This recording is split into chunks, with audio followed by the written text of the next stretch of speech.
Hello, and welcome back to FMK Anime. I am your host, Meep, also known as Soul King 777.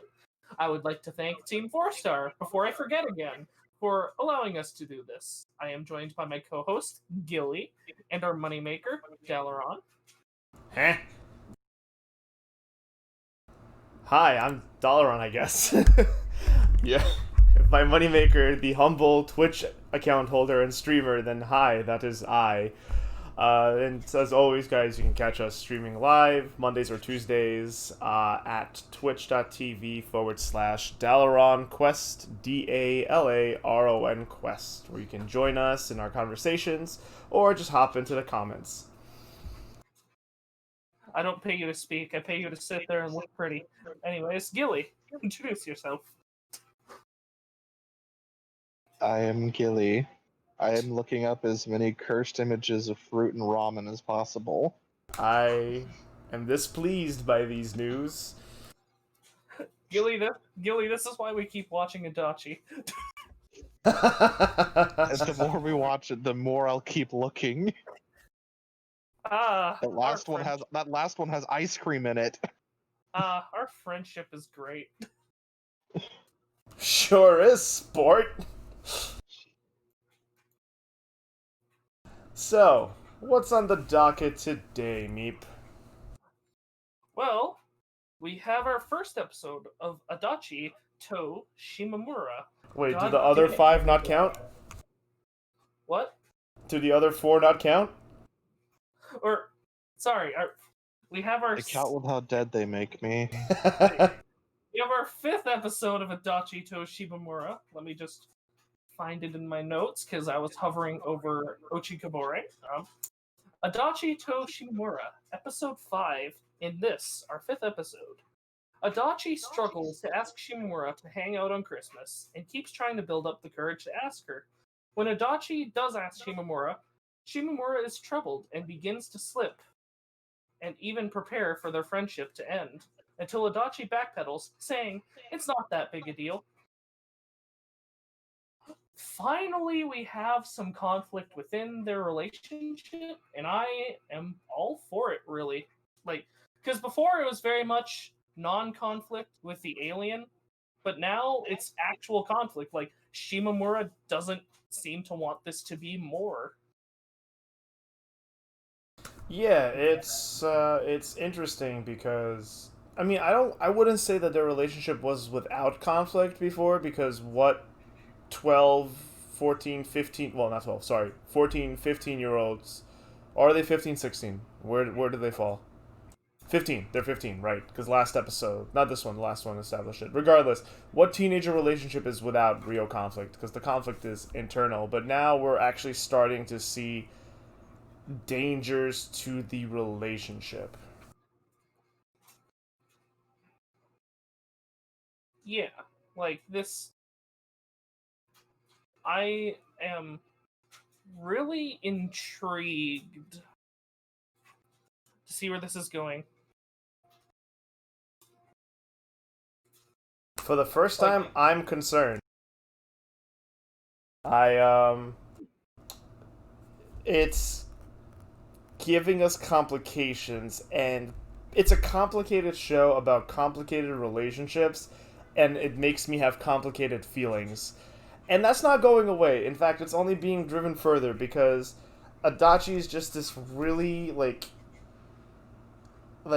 she is swoon. She is pure swooning. And it's I guess I relate more to Adachi in this kind of dynamic where it's just like, oh my god, this person, I like him, what do I do? And then Shimamura is like, oh god, please no, please no. Not because it's you, but because it's me. Please no. Yeah, and with how Shimamura is, this makes sense. She doesn't want to be a burden on anyone. She distances herself. So Yeah.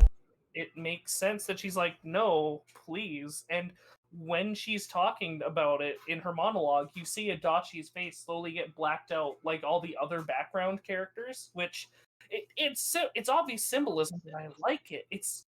it gives you a sense of symbolism and a sense of where she is mentally with it.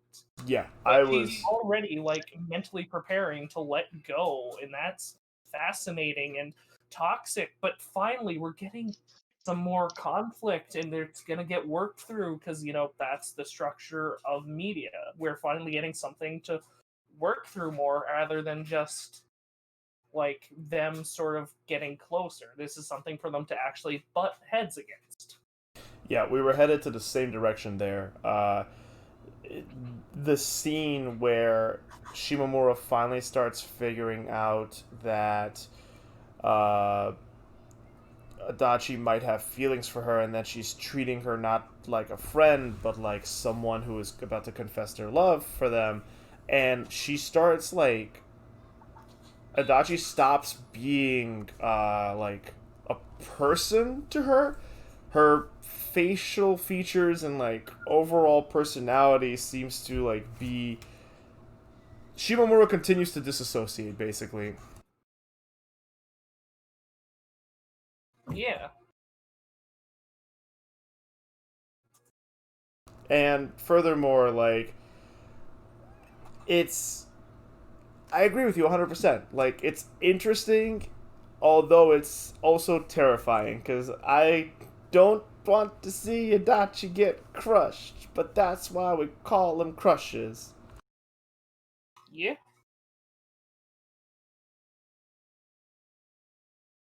So, yeah. Well, let's switch to a lighter subject. Nagafuji and Hino. So, Hino is gay for Nagafuji, right? Like, that's what's happening? They're gay for each other. I can't tell. I really can't. Nakafuji literally went, "Here's your reward," and then she's like, "What? Is it another forehead kiss?" And then she goes, "Maybe," and she kisses her on the. Is it the forehead or the cheek? No, it was the forehead, but I'm pretty sure Hino got a moment where she imagined Nagafuji kissing her for real. Yeah. Like, they're definitely gay for each other in the sense that I'm getting from them, which, hey, I'm all for it. I'm all for it too. I ship them. I'm perfectly okay with them both being just friends or, having this kind of, like, interpersonal relationship.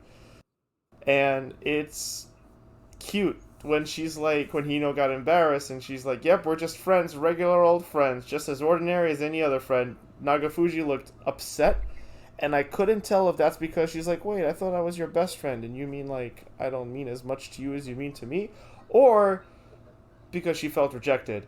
And we're gonna see where it goes, I guess. Yeah, also, this episode confirms that Shimamura dyes her hair. Yes, she's blonde. And I don't remember if you brought that up during one of our episodes or afterwards. It was not during the stream. It was off stream.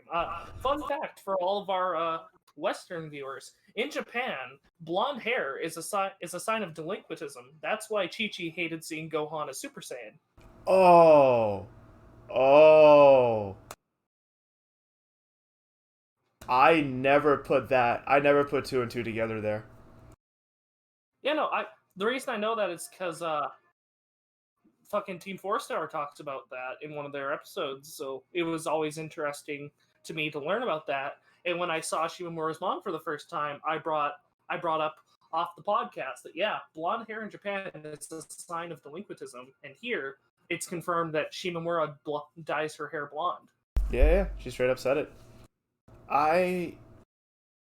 Yeah. So we're seeing more and more complications with each person. And whether they're like very small and light complications or more heavy ones, like between our two leads, which Adachi, I feel for her and I empathize with her, but it. Okay, so.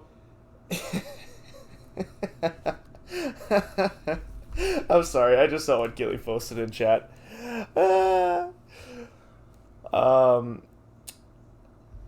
I empathize with Adachi and I feel bad for her. I'm rooting for her that she can make this work, but I'm also like very much aware of her like problematic behavior.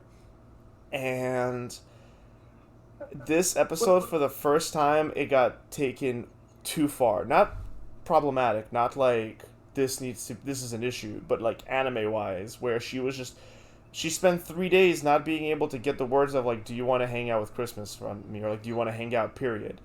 And like when she was in a room like having a fucking stroke, I was like, okay, for the first time in these 5 episodes, the show broke my immersion.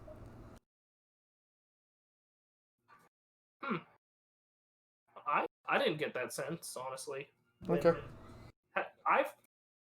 For me, I actually relate with that because I have trouble in real life asking people to do things, not even romantically, just doing things in general. It will sometimes take me a week to get back to someone like, hey, yeah, let's go out to the bar. But do you stand in front of them stuttering for like 10 minutes? When I would ask people out IRL, I actually do stutter a bit. Like I'll go like, yeah, kid, well, it's not a big deal, but we could probably like kind of hang out sometime maybe. Like and they're in high school. They've never had a relationship before, probably. No, neither of them did. Yeah, so it makes sense for it to be so hard for them to get that out, and I empathize as someone who's recently coming out of high school. Yeah. Yeah, Things they like both. That Sorry, go on. I was just gonna say things like that happen, and I get why it broke you from your immersion because I'm assuming you're nowhere near that age. I'm considerably older than these characters. Just waiting for Dalaran to be like, nah, I'm 16. Me? Whoa. No, I have a decade on these characters, so. But yeah, it is established that neither one of them have been or have had a relationship, an interpersonal relationship up until this point, because they both are estranged to that kind of dynamic for different reasons. Shimamura, because she disassociates from intimacy and probably holds up a wall around most people. Adachi, for the same reason she holds up a wall, but because she has a hard time connecting with people and is extremely socially awkward. Mm-hmm. And yeah. It's fascinating because Adachi's just bad at interacting with people, but Shimamura is just, it's like she doesn't want to, and it's implied it's largely partially because of her mother, and then it spoke a little bit about a friend she had in kindergarten, which right, I completely forgot about that. I am fascinated to see where that goes because it's like, oh yeah, she would always only go away when she's looking for shiny things. For a minute there, I was like, oh god, don't make them have actually been friends in kindergarten and now reconnecting. But no, that's not what it did. Oh the yeah, other, no. Yeah, the other character is not blue haired, and that I was like, oh okay, now where is this going? Because this is coming from Shimamura's past, so I'm excited to see what happens. I'm excited to see. I completely forgot about that scene. And I think that's for 2 reasons. One, it was because it really didn't go anywhere. It's just like I had a friend in kindergarten and she would be by my side all the time and I was her big sister. Hi dog. And I was her big sister, and then she was with me all the time, and I loved it until but she would get distracted by shiny things, and like I don't want Shimamura to have her own possession complex. That's not what she was implying. It wasn't a possession thing. Like she was just speaking frankly. I think you may have misread into that. I mean, we all take our own takeaways from these things, which is why I'm enjoying us doing this show, because it's interesting to see what you guys read off of it. Yeah, I was reading into it that friendship ended poorly, and she's afraid of it happening again because of how Adachi is being, or maybe as she was in earlier episodes, people being clingy to her is suffocating. So maybe she's scared that Adachi is going to get super clingy, which Adachi has kind of been clingy, which is fascinating to see. Yeah, and I agree with that. I think that is where that is the more realistic thing. But I guess I was voicing my apprehensions. The second apprehension is that I really don't want them to have like a fucking preschool kindergarten romance. It's really, I don't expect it to happen. It's very out of line for the show's dialogue and narrative. But it's still anime, and mistakes happen. But you're right. It is another fold to Shimamura's psyche and past, and it's something that will most likely get explored. Yeah, and I doubt it'll be like any romantic thing with that other kindergarten friend. I just imagine because it's Shimamura, it's something that she's scared of because there may have been a falling out there. Yeah, yeah. I guess all we can do is wait and see how this dynamic plays out, because I'm pretty sure the next episode is going to be them together on Christmas. Yeah.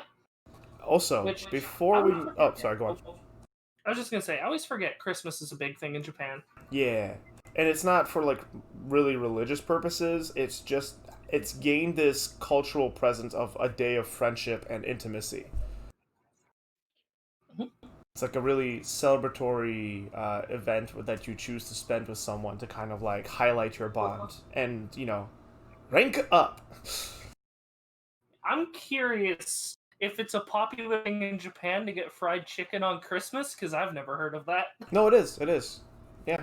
Karagi. KFC makes a killing on Christmas in Japan.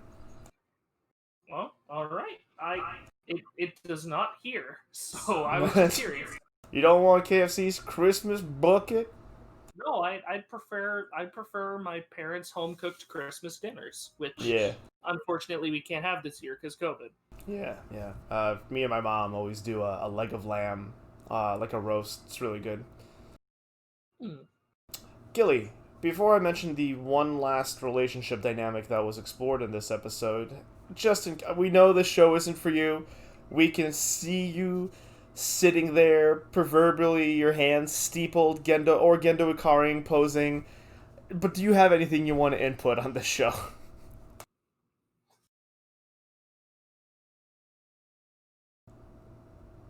Oh man, I liked the opening when Adachi was having a dream and she thought it was Shimamura, but it wasn't. It was Shuko. That and the other two girls are the only thing that made me not want to end it. Okay. Really? Did you not enjoy cute Adachi after Shimamura said yes? With Adachi just going, Oh my god, her going side to side was adorable! It was so cute! I turned it into a GIF.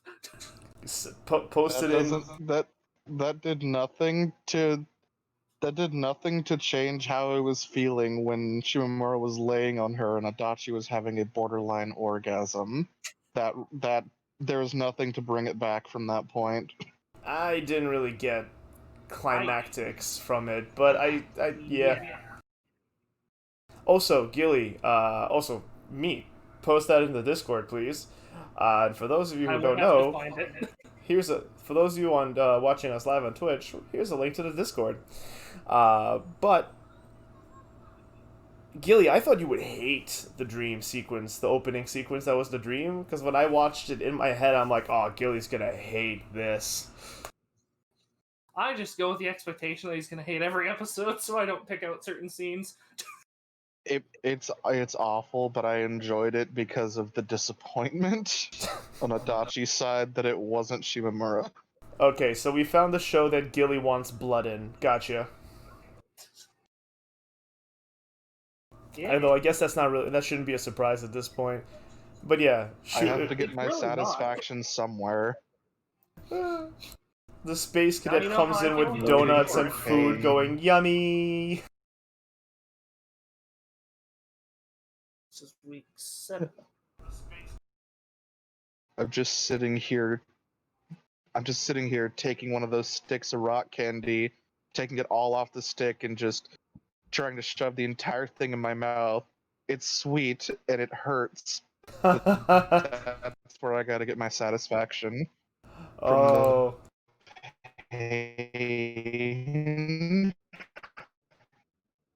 Remember last episode when I said watching Magetsu Warhite Zerst was like getting your urethra pierced? I don't. I don't have a point to make. I'm just reminding everyone I said that. Oh, my internet took a huge hiccup there. My apologies, everyone. There was a little bit of roboting, but I think everyone was heard clear enough. We're back now, so we're all good. Okay. So yeah, Chikama is still adorable, though is becoming a much less prominent character, which I like.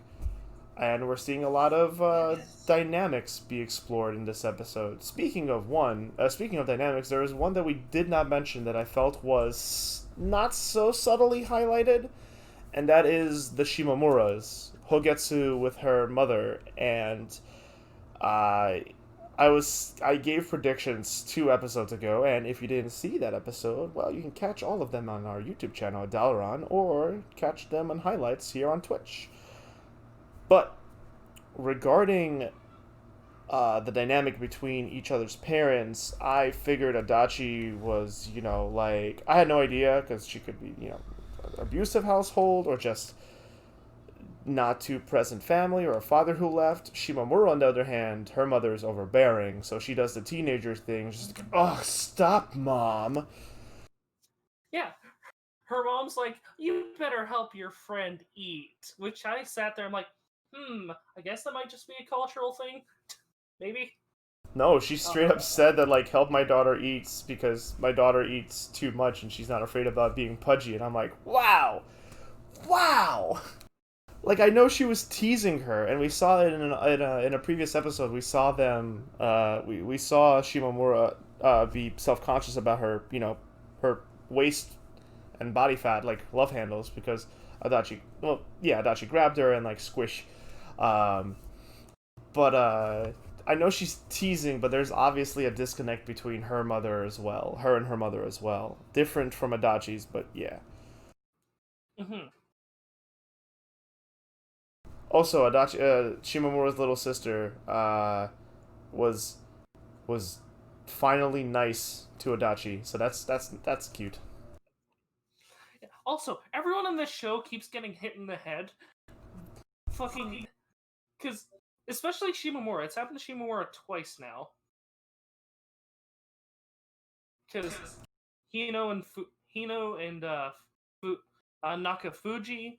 Hino accidentally punches Nakafuji when her mom comes in. She fucking headbutts her. Oh, I thought she punched her. My bad. Then fucking there was Adachi and Shimamura where Shimamura placed her chin on Adachi and Adachi headbutted her too. Yeah. Like, Shimamura rested up against her from the desk behind, and Adachi just shot up along with Shimamura's tongue and jaw.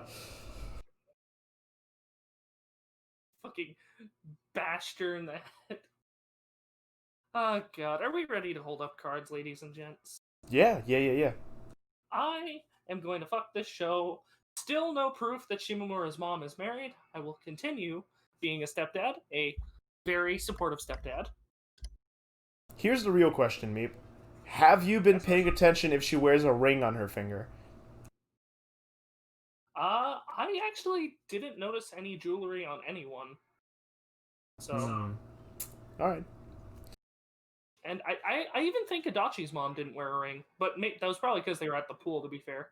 Yeah, you do not want to wear metal when you're in a sauna, my dude. It burns! No Heat one metal. will forgive my love. Gilly, let's hear it. Let's hear your verdict this week. What could it possibly be? Not once have I mourned the death of this show, as it rots away in that ditch, and I pretend it never happened. I live my life happily with it gone. I am killing this show. Gilly, more like Killy. Haha. Knife right into the poor girls, as if they don't have enough problems. No, the two that are actually good are fine. They can live. What about Yashihiro Chikama? No. You don't like the alien anymore? There's not enough. I need more. I'm actually glad we don't have I too need much her to alien. become the main character. Oh god.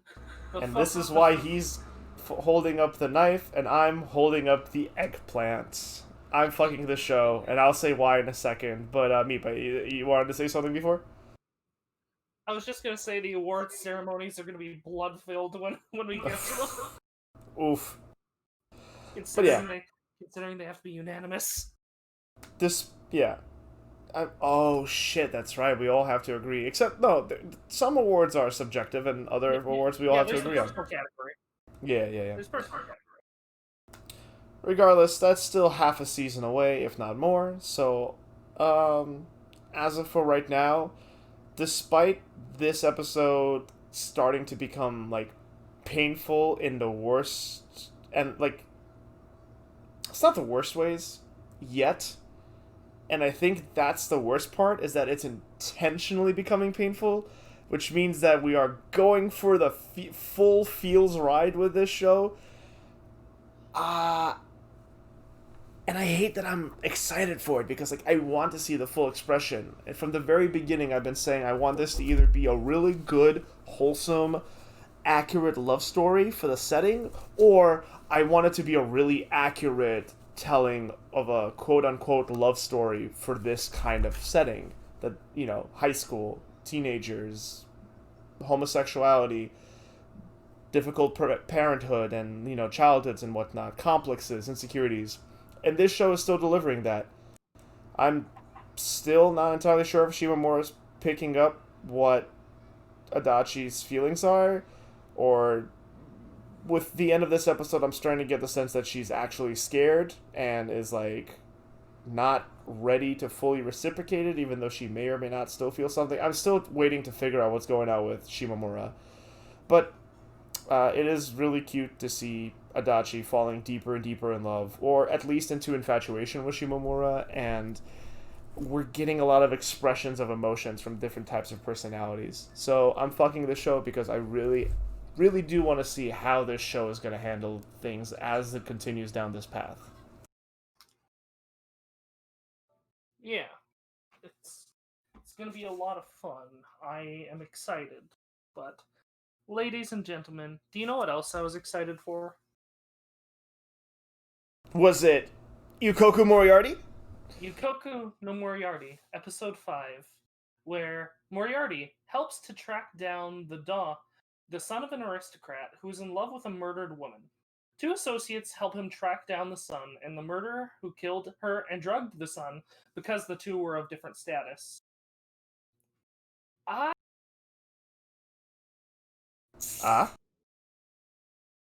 This was a weird one. This was a sad one.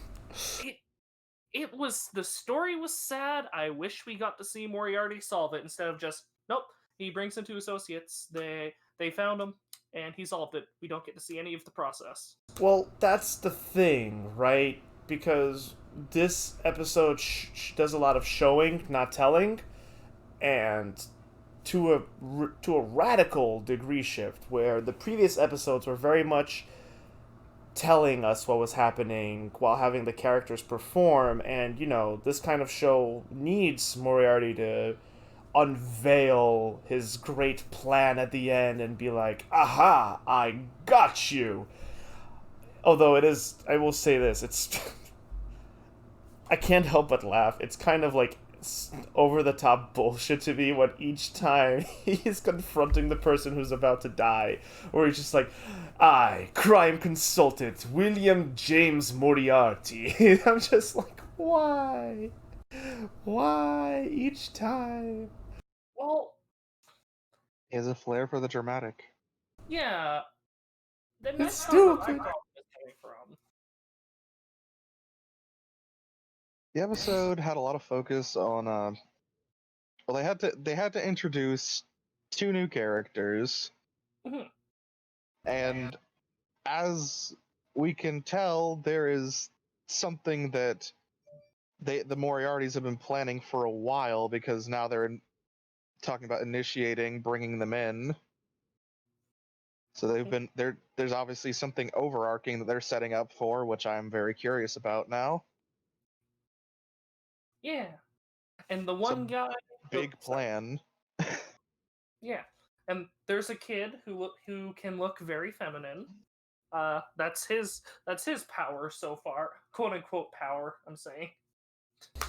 Yeah, so 2 notes on that. One, they had to bring in the ensemble eventually. We knew they were coming, and I get where your complaints are coming from, but like they had to eventually they were needed to be brought in. So what better time than in a mystery that didn't have a lot to solve? And two, Fred. Yeah, I don't know how I feel. The ensemble was a lot. It was not what I expected. I don't know what Fred's role is, this besides being quiet and disguises. The other guy I like him because he's this very roguish figure who's like, ah, yes, I win all the gambling and get all the ladies. Hell, it starts out with you seeing him in a brothel. Oh, Captain, or was it Colonel Sebastian? Colonel, yeah. That's how you spoke. That's how you spoke Colonel. Meme. But in Britain they call him Colonel. Wait, for real? I'm pretty sure. Is that why the spelling? In Canada we call them Colonel. Could be French at that point. Who knows with English? So, Sebastian, I know who that character is. Oh? It's a character that shows up in a few of the Sherlock Holmes. Sebastian Moran, former military sharpshooter. Well, he lives up to his title and name in this episode. Yeah, every time he's actually in the Sherlock Holmes, he's one of the other big villains that Sherlock deals with other than Moriarty. Oh. Do you feel like his personality carries over in this series? Yes. It's pretty dead on. Huh. Fascinating. Yeah, exactly. He is sexy man who gets all the sexy ladies. I did like the exchange between him and the the waiter girl. It was well made. But what the fuck was he shooting? You kept on quick. Yeah, you pick up quick. He's like, well, you had your gambling fund. Maybe there's some other fun you can get up to. It's like, well, to be honest, I checked you out from the moment that you were the first one I checked out when I got in here. And she's like, you pick up quick. It implies that he paid her for the sex though, because she's like, now that you've made all that money. Oh, I didn't get that. I figured he just picks up women. Also, you said that starts him off in a brothel. I thought he was just in an apartment, because how else would they find him? Maybe. I don't know. I didn't get the sense that was a wife in the bed with him. Doesn't have to be a wife. Could just been a girl he met that night. Someone he brought home. Yeah. Maybe. And he just leaves her in his apartment alone? Scandalous. I mean, he took his gun. I think that's all he cares about from there, because his apartment was kind of dinky. It's his only valuable. Yeah. Yeah, he's moving in with a rich person, so... Speaking of, though, like, what is his gun? What was he shooting? Like a fucking pea shooter?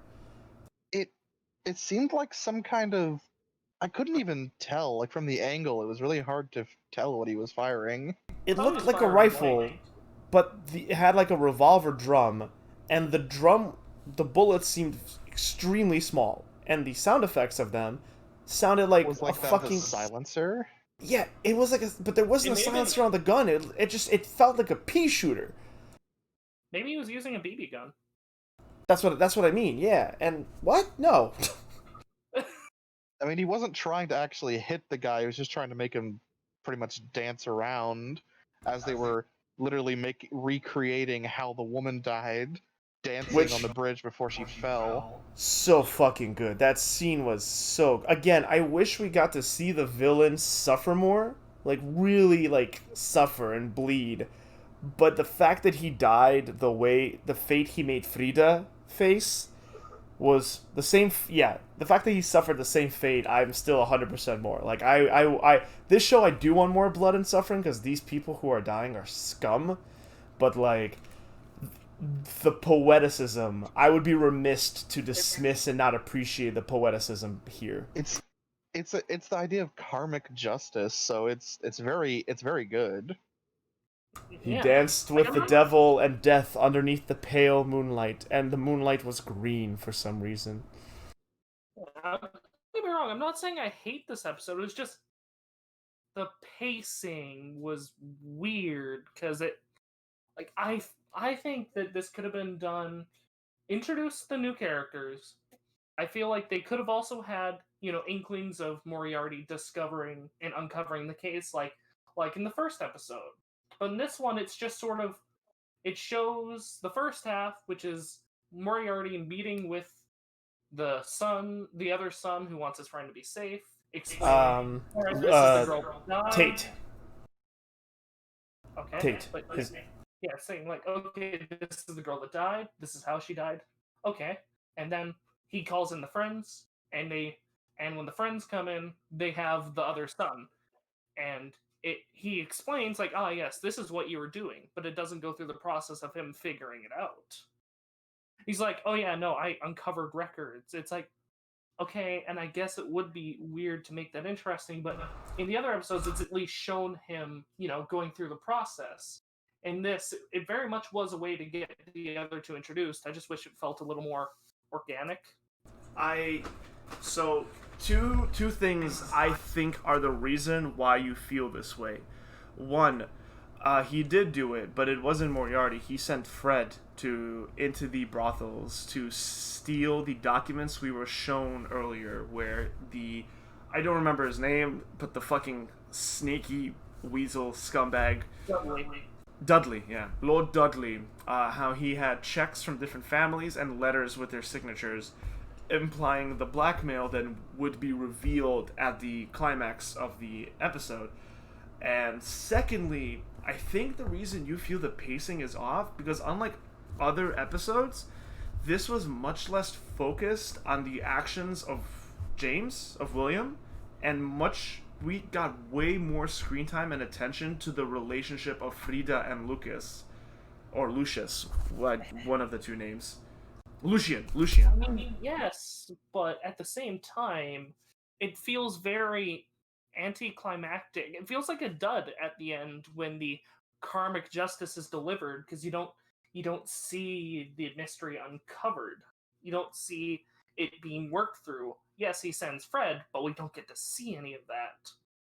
I disagree. I think plenty was shown not from William's perspective. What do you think, Gilly?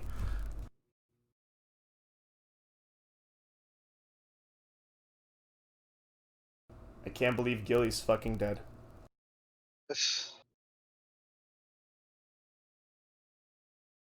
I don't know how to put it. Huh, fair. Do you have an inkling towards any of it?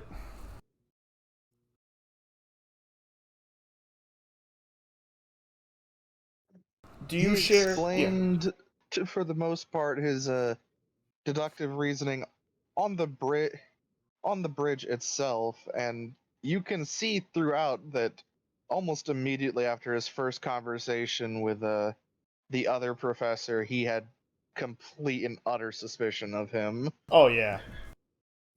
And immediately, like, I'll take care of it. The immediate next frame is, this must be the bar that they were talking about. There's just the immediate next frame of, yeah, no. Yeah. Not gonna step out of this. You've made me want to look into it more, honestly. Yeah, William just like listening to this dude being like, "Oh, I may not look it, but I have some influence with the police, and I can check in so we don't keep this discreet and not embarrass the nobles." And William just looked at him. He's like, "Ha, no," and just went on his ways like, "You motherfucker is sus as fuck."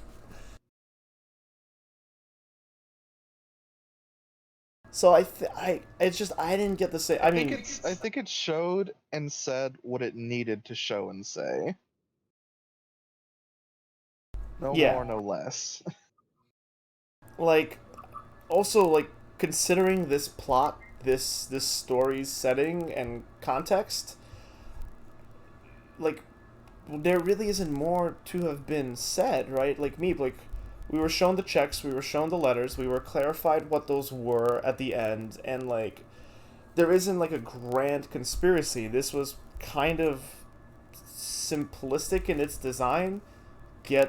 Tempt teenagers into opium, get them addicted, and then blackmail their parents for money. Like, yes, but I don't want that to just be told to me in a like 1 minute expository like speech. I want to see that like explored. I wanted to see Fred going through these records. Like, cut out that scene of Dudley with the sun.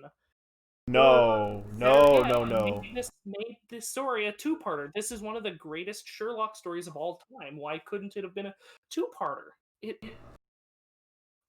could have done much more to get me invested in the story, and if it wasn't for the actual scenes they showed of Fred, or not Fred, fucking Lucian? Lucian and his now dead wife, I wouldn't have cared, because they just sort of drop all the exposition at the end in like a 1 minute sentence, and you barely get time to process before Lucian or before Dudley is sent off the bridge, and I found myself not really caring for his death because I thought the story itself was kind of poorly told. Because Hmm. it's everything is just sort of exposited on you at the end. You don't get to see anything in the like. There's stuff in the start, stuff at the end. There's no figuring out in the middle because it's introducing side characters and showing them setting up killing Dudley, and then out of nowhere it just shows you, oh, you called for me, my lord, and Dudley is there. It's It was not you called for me, my lord. It was why the fuck did you call me? What do you mean you're gonna come clean? Like, I just think I'm gonna stand by what I said before. I think because this episode focused much more on Frida and the other characters, not Moriarty and his methods, you kind of got this feeling off of it. Otherwise, I'm not personally, disagreeing. I just think the episode did it poorly. well, This is the first time I think this show has had a legitimate bad episode to me. Or okay, I don't hate the episode. I just think to the standards this show has set, it feels bad.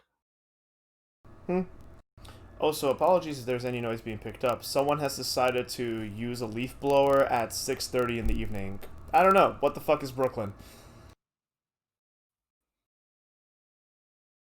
But regardless, yeah, I mean, I guess in this situation we just have to agree to disagree. I personally found the storytelling to be good and less focused and preoccupied with William, which is ironic because in the previous episodes I wanted more out of William's deductive reasonings and how he did everything, but here it was, it showed him as a professor, and I felt like the design of this episode was to establish William's setting and the Moriarty setting more, and just kind of see how William reacts to the environment, because even this isn't a client job. This is him doing it because he wants to, because he hates him. Yeah, but why does the focal point of the episode feel like a B story? I mean, to you. It's kind of not really there for half of it. And it's sort of just cleared up at the end in a 1 minute exposition. Again, I disagree. I was taking the whole ride and piecing it together until it was finally revealed everything that happened at the end. Like, we find out why Frida died, how it came to Frida falling off the bridge, what exactly he was doing, and everything was tied up in a bit of a too neat of a... Actually, it wasn't too neat of a bow, because Frida is fucking dead, and Lucian is crushed, and the whole town feels her loss. And it's really fucking sad. Like, they had a genuine relationship, and then that fucking lamenting bit at the end where they're like, well, we guess, how tragic. A relationship love forbidden by social status, and, again, like, if this country wasn't ruled by the elite and by the social statuses, they would have been happy together, and I'm like, oof. And he killed her because she got pregnant, and it's like, it's just fucked up and so sad on so many... Tragic. It's fucking tragic on so many levels. Yes, but it's like a sandwich with no meat in the center. Like, the half of the episode has nothing to do with the actual mystery. And it feels poorly told at the end when everything sort of just dropped on you, at least to me. Yeah, then I guess we agree to disagree. Like, I felt this to be a very big disservice to the actual story itself, which is one of Sherlock Holmes' biggest stories. Yeah. I mean, I guess coming from a perspective like this is supposed to be like, there's no expectation for me, right? Because I'm not familiar with Conan Doyle's, I'm not familiar with most of Conan Doyle's work, and again, most of my Sherlock experience is from the BBC show, so like I don't have expectations going in, which kind of allows me to take it on its own beat. But if you guys had an expectation, then I can see why you might be disappointed.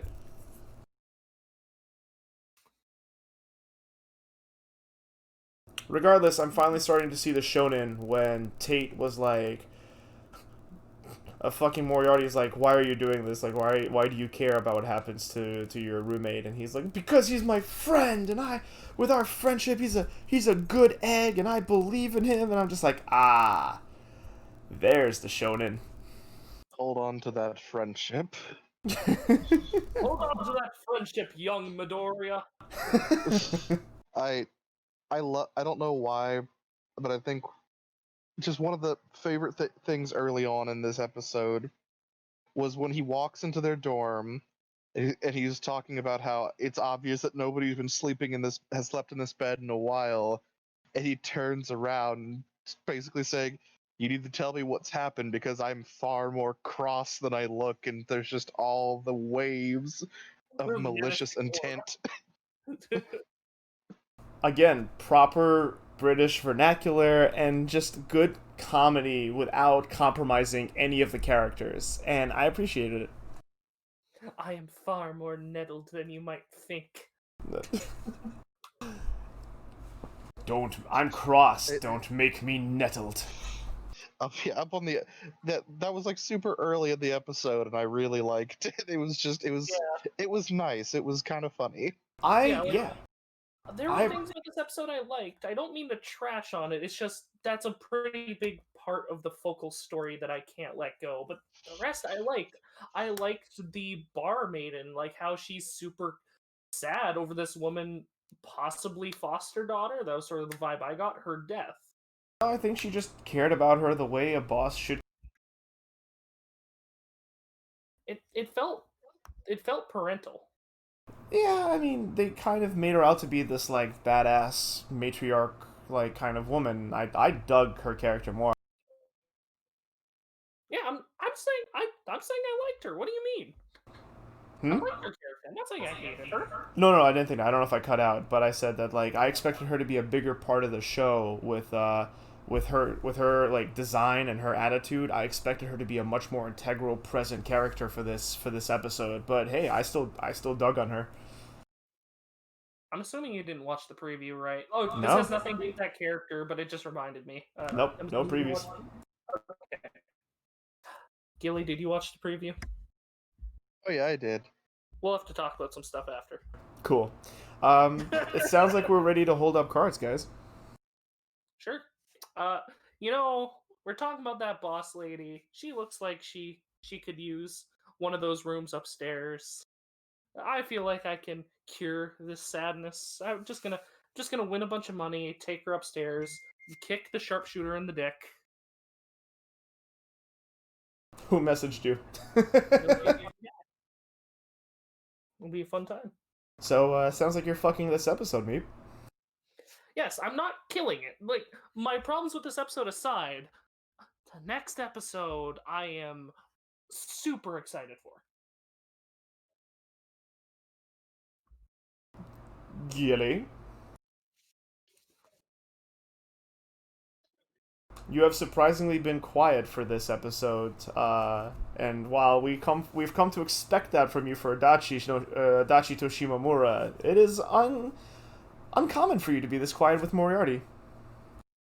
Well, I mean, overall, with this episode, I had a good time. I enjoyed it. I liked it through and through. But I will say there is a little bit less to talk about with it. While it had its a whole mystery like usual, its major focus of this episode pretty obviously was the introduction of two more characters. Mm-hmm.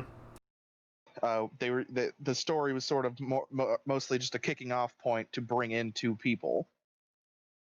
Yeah, it kind of facilitated their introduction. And a lot of the time with those kind of episodes, I still enjoy them, but there's a lot less to talk about because it's just it's just an introduction.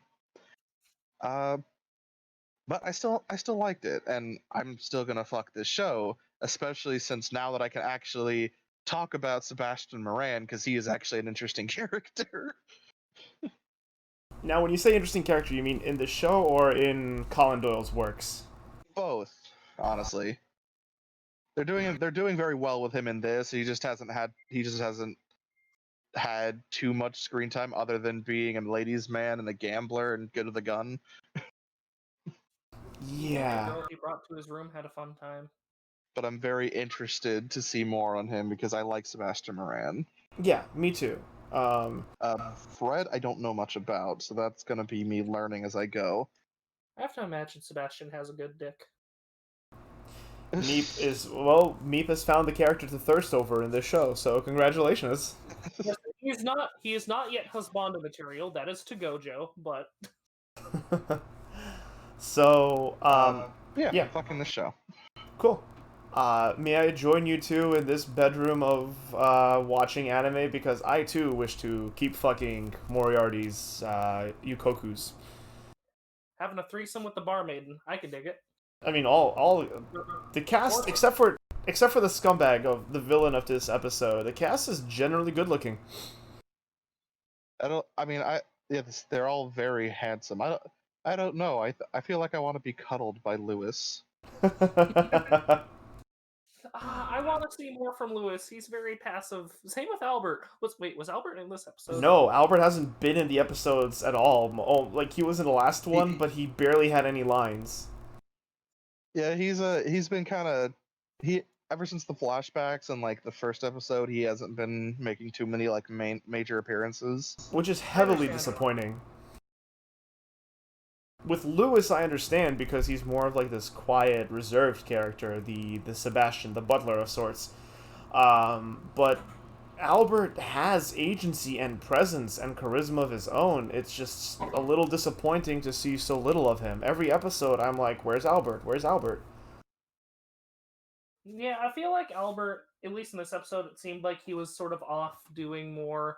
Like, because he's the actual noble in the family. He knows how to do the noble things and knows what to do. So I feel like that's why he's pretty passive. Is like, he's the one taking care of the face work, the paperwork. Well, Moriarty is doing the field work, in a sense. Whereas I don't know. Two henchmen do dirty work. I mean, we'll see. We're going to see the dynamic play out. I didn't really get... I know this is, like, this episode's purpose was to facilitate the introduction of our full ensemble and the other two characters. The Colonel is cool. I can't get over his fucking Japanese school jacket. JoJo-ass fucking Jotaro jacket. That's... From the very beginning, when I saw the promotional art and from the opening, I'm like, what the fuck is this? Like, unless I'm missing something and people had those kind of jackets in England at that time, and that's where the trend came from, which would be really cool, actually, now that I'm saying it out loud. Yeah, that's doing it. Forehead. Yeah.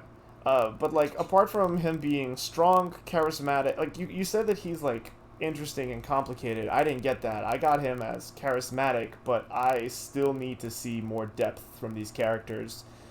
Not a bad first episode, not a bad impression, not a bad first impression, but... Meep, stop dropping shit. Hopefully my cat knocks shit over. Knock the cat over. No, I'm kidding. Teach him the ways. Well, I'm sorry, kitty. No! I just got my handgun license. I didn't think this would be my first thing I'd do with it. Jesus fuck. Okay. But speaking of like wanting to see more, I definitely even more so Fred than what was his name? Mason? No, Moron. Fred, I don't know. Like, he's very quiet, he's reserved, he's like the most roguish type. Like, I don't know what to expect from him. Is he gonna be... Sure.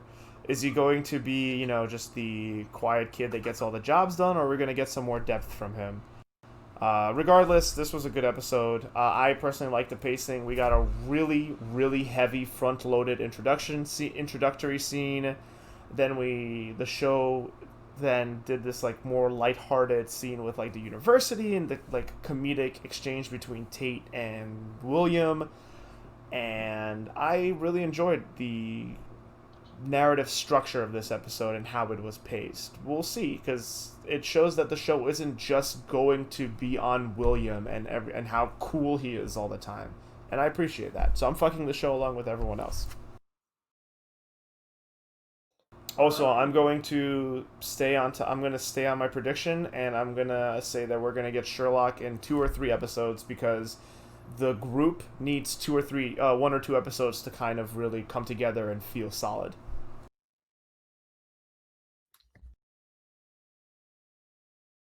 Me and Gilly can't speak on that right now, so we'll get back to you.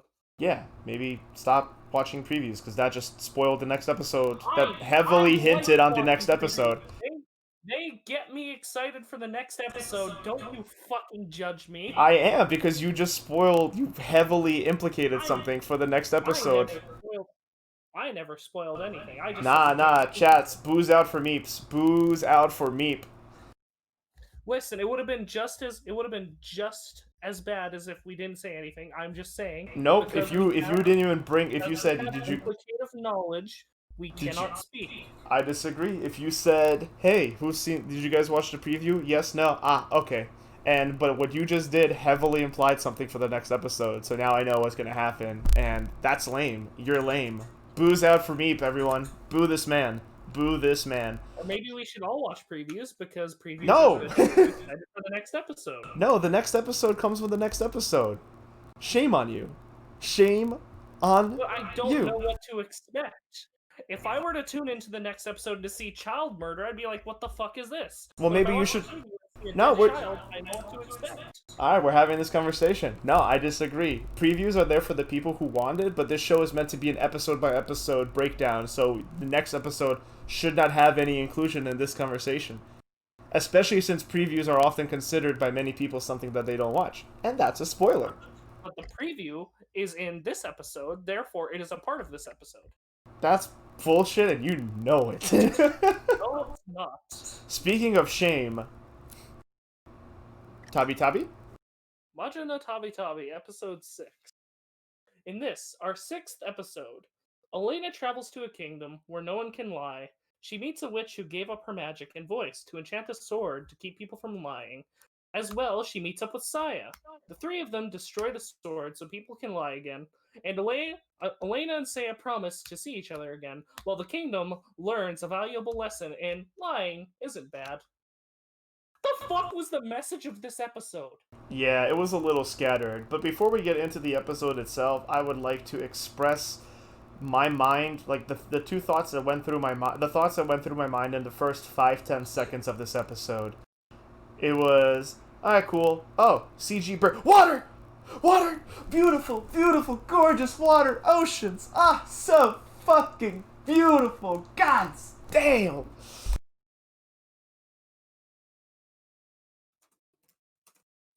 I've said everything I need to say about this episode. Wait, hold on. That's a lie. And the sword is still in one piece, and I can't lie.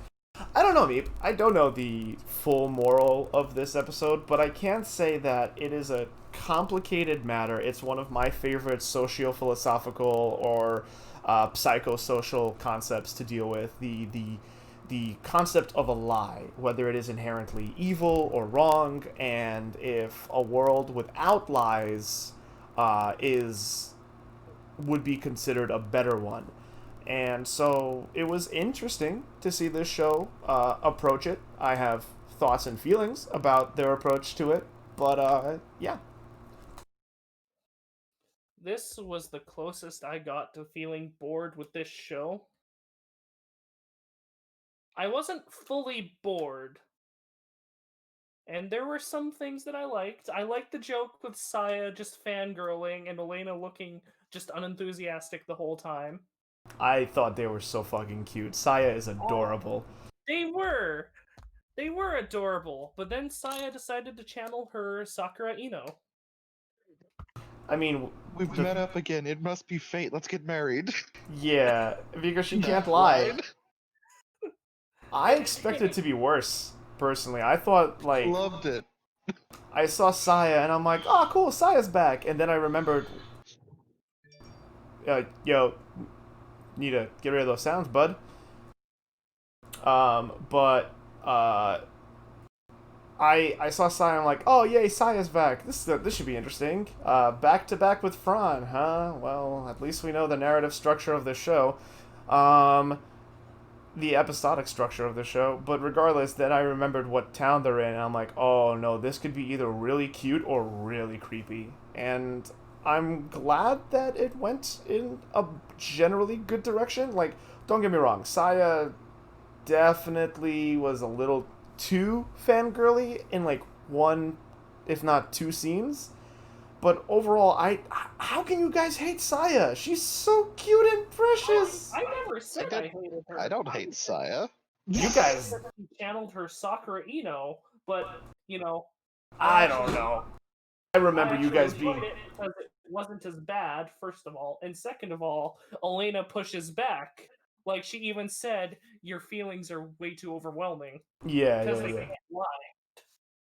I liked her more this time than I did last time. I didn't like her last time because the way that she was very weird and uncomfortable. I was gonna say I remember she's kind of toned it slightly a little bit better, or at least she's channeling differently. It certainly felt like you guys were not, let's just say, fans of her in her debuting episode. So like in the session in the FMK episode where we discussed that, I kind of got the sense that you guys really disliked her. It's not that I disliked her. I just liked how Elena reacted to her. Like I felt like Elena didn't give her a proper lesson there. Yeah, and not just the fact that we're all alone, we're all gonna die alone. No, I feel like Elena should have stood her ground. No, this was not okay for you to do this. You. That's right. I did not like that. You just reminded me what the episode. So I'm someone who prefers to, unless you really upset me or offend me or do something to harm me and slight me, I prefer to, or something, doesn't have to be a person, with anything, unless I'm offended or just disturbed or hurt. I prefer to walk away from stuff with as lighthearted and with as positive of an outlook as possible. So what I remember from episode 2 was Saya's cute crushing and the magical training and the adorableness of that and how a little bit uncomfortable it was. But now that we're talking about it, yeah, I did not like the message in that episode either. I forgot about that. Yeah, but that's not a part of this episode. You know what is part of this episode? The witch that can't speak. It's way too adorable. She's so cute. Yes. Okay, never mind. I was gonna bring something else up.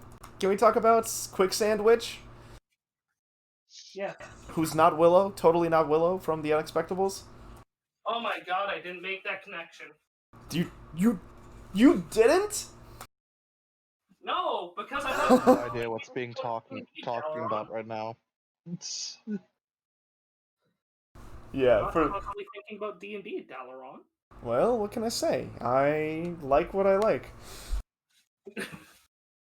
I know, and I'm just giving you shit. She is precious, and they were mean to her. Because no one can lie, and people hate the cuteness, apparently. Yeah, also, I was going to bring up that, we don't need to really talk about it, but originally my setup was going to be you know what else is in this episode? Arrogant Elena. Oh, yeah, I actually wanted to bring that up too. Okay, yeah, let's bring that up. Just look, it's the one. It was the one thing that was the weakest point for me in this.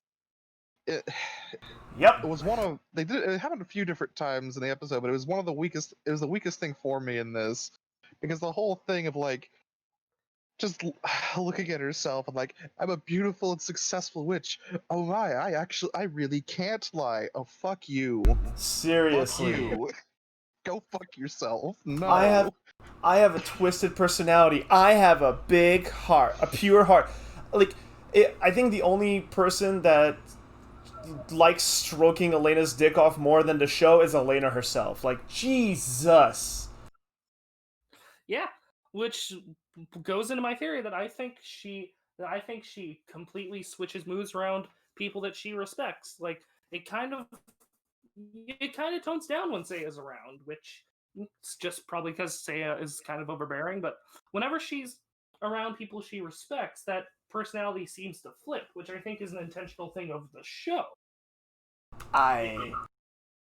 Guys, go watch the episodes to know exactly what we're talking about in detail. But I want to go on.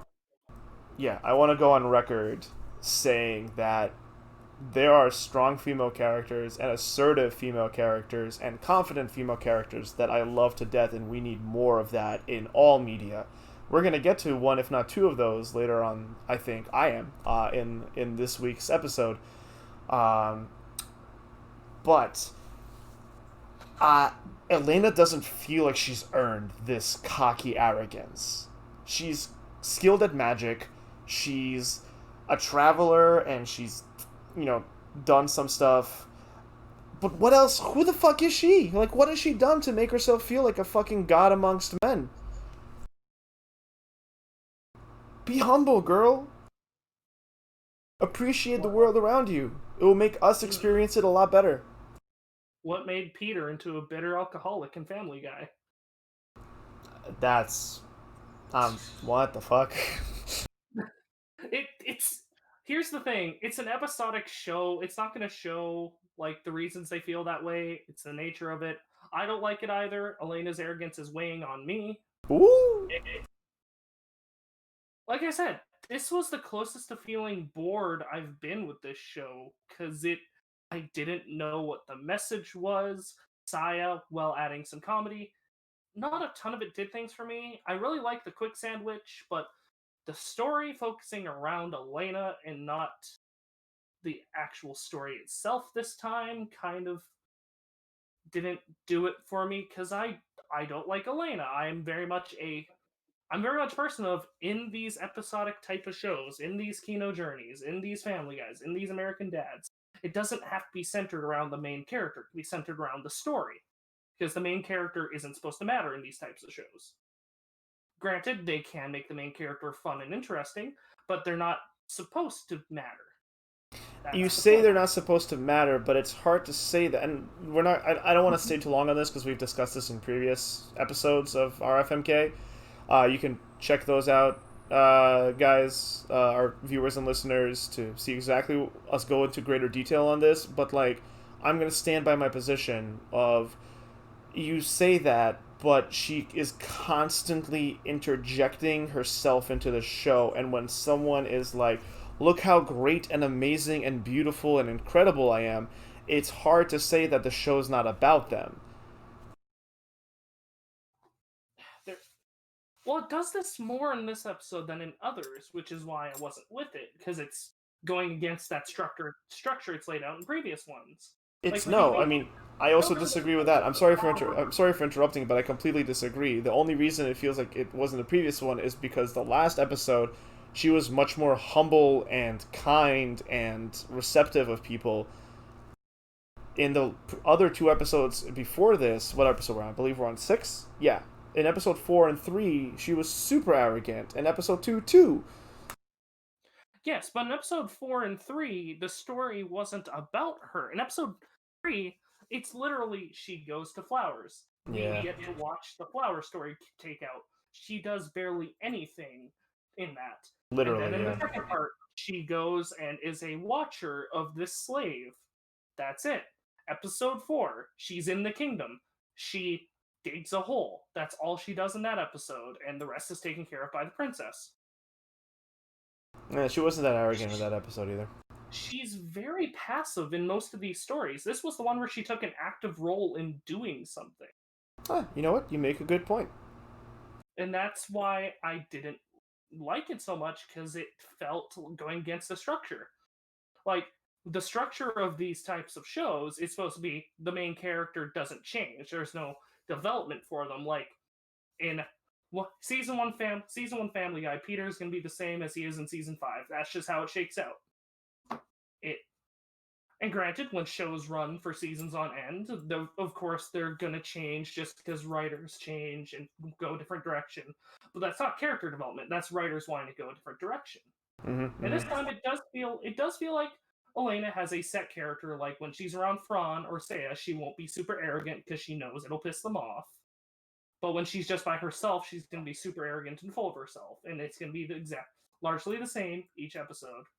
She doesn't need to be super arrogant around Saya because Saya will do it for her. Yep. Yeah, I think that's why Elena likes Saya, is that Saya just keeps sucking her proverbial dick. Saya is obsessed with Elena and thinks everything she does is perfect and the best ever. Oh yeah, she's absolutely And that smitten. is why. Oh, and that is why she is the charcoal witch. That's pretty close to the ashen witch, isn't it? Yeah. I specifically asked for my witch to give me a name close to Ashen, and I'm like, Oh. But I think it's meant to be cringy, because Charcoal Witch doesn't even sound good. No, it Yeah. doesn't. It sounds really bad. Even though it kind of goes with their hair too, so it's not even that awful. I just still hate it. Even Yeah. Elena cringes at it. I mean, we also have Quicksand Witch, which sounds better verbally, but imagery, like, what does she have to do with quicksand? We don't know. We don't see any of her magic because she fucking lost it because that king is an asshole. Yeah.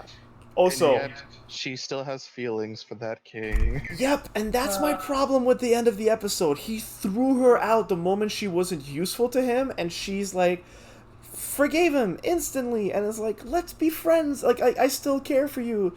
Together, I can fix you, your lordship. Also, I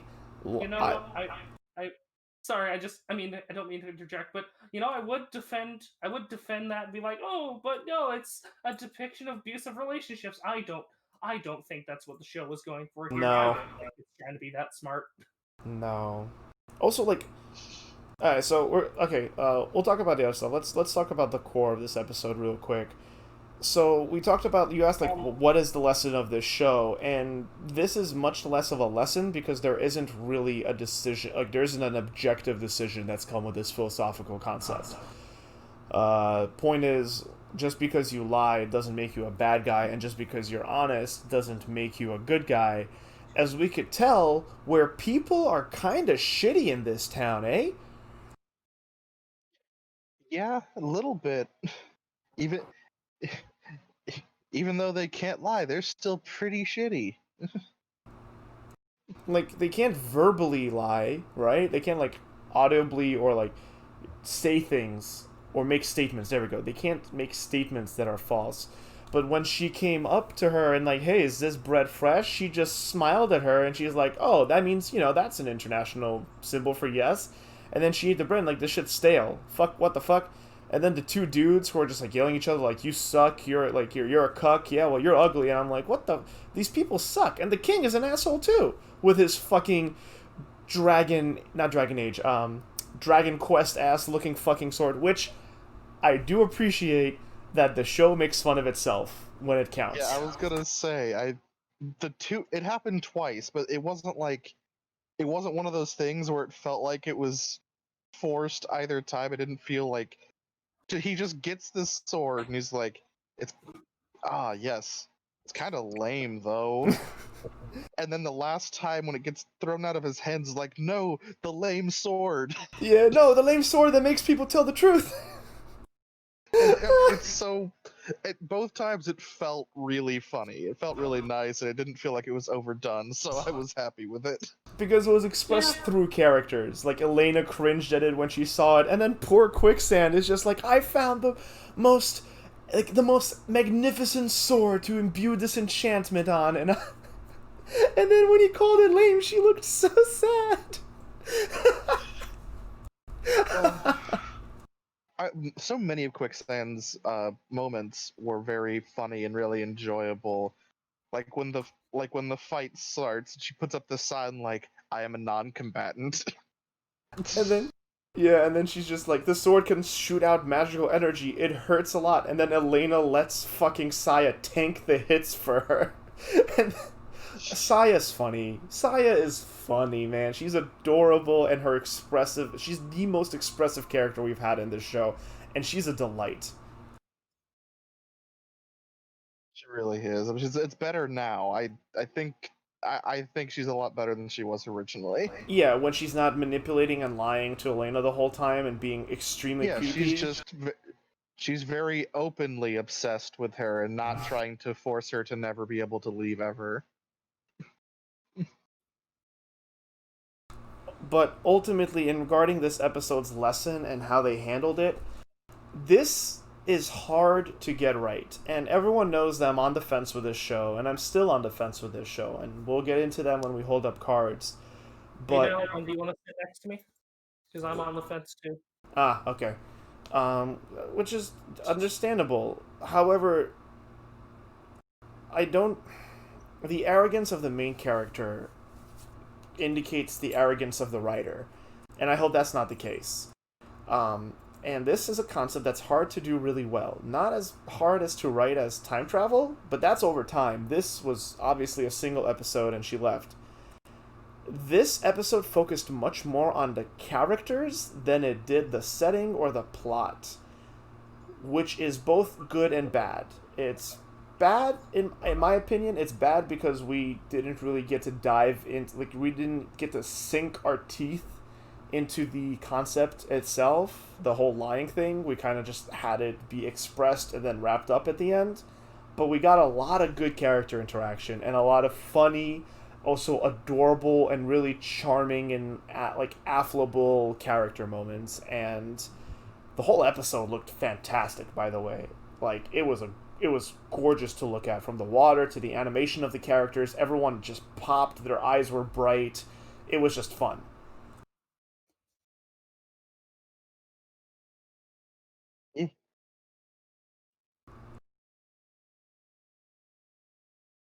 Is it my favorite take on is it good to lie or is it bad? Is it good to tell the truth or is it bad to tell the lie? It's far from my favorite, but it's not bad. Personally, I didn't see any message at all. I just had a good time. And I think there's nothing wrong with that, because even at the end of the day, messages and statements could be inferred as political and subjective. If you enjoyed it, then that's what really counts. Yeah, that's how I approach all these shows. Did I enjoy myself?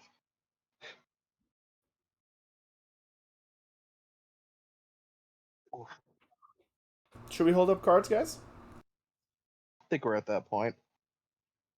Gilly, you're the last one to say something. You want to go first? Well then, rude. Well, I'm sorry. Majo no Tabitabi. While you guys are on the fence, I'm over here on a seesaw. It's got its ups, it's got its downs. And for some reason, somebody won't get off the other end, so I'm sort of stuck up here right now.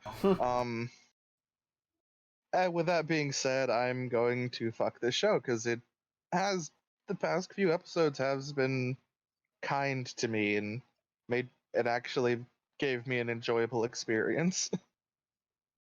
Ranging from really dark but well written to really sweet, and then this episode, which I can't really fully put it into words, but it was fun.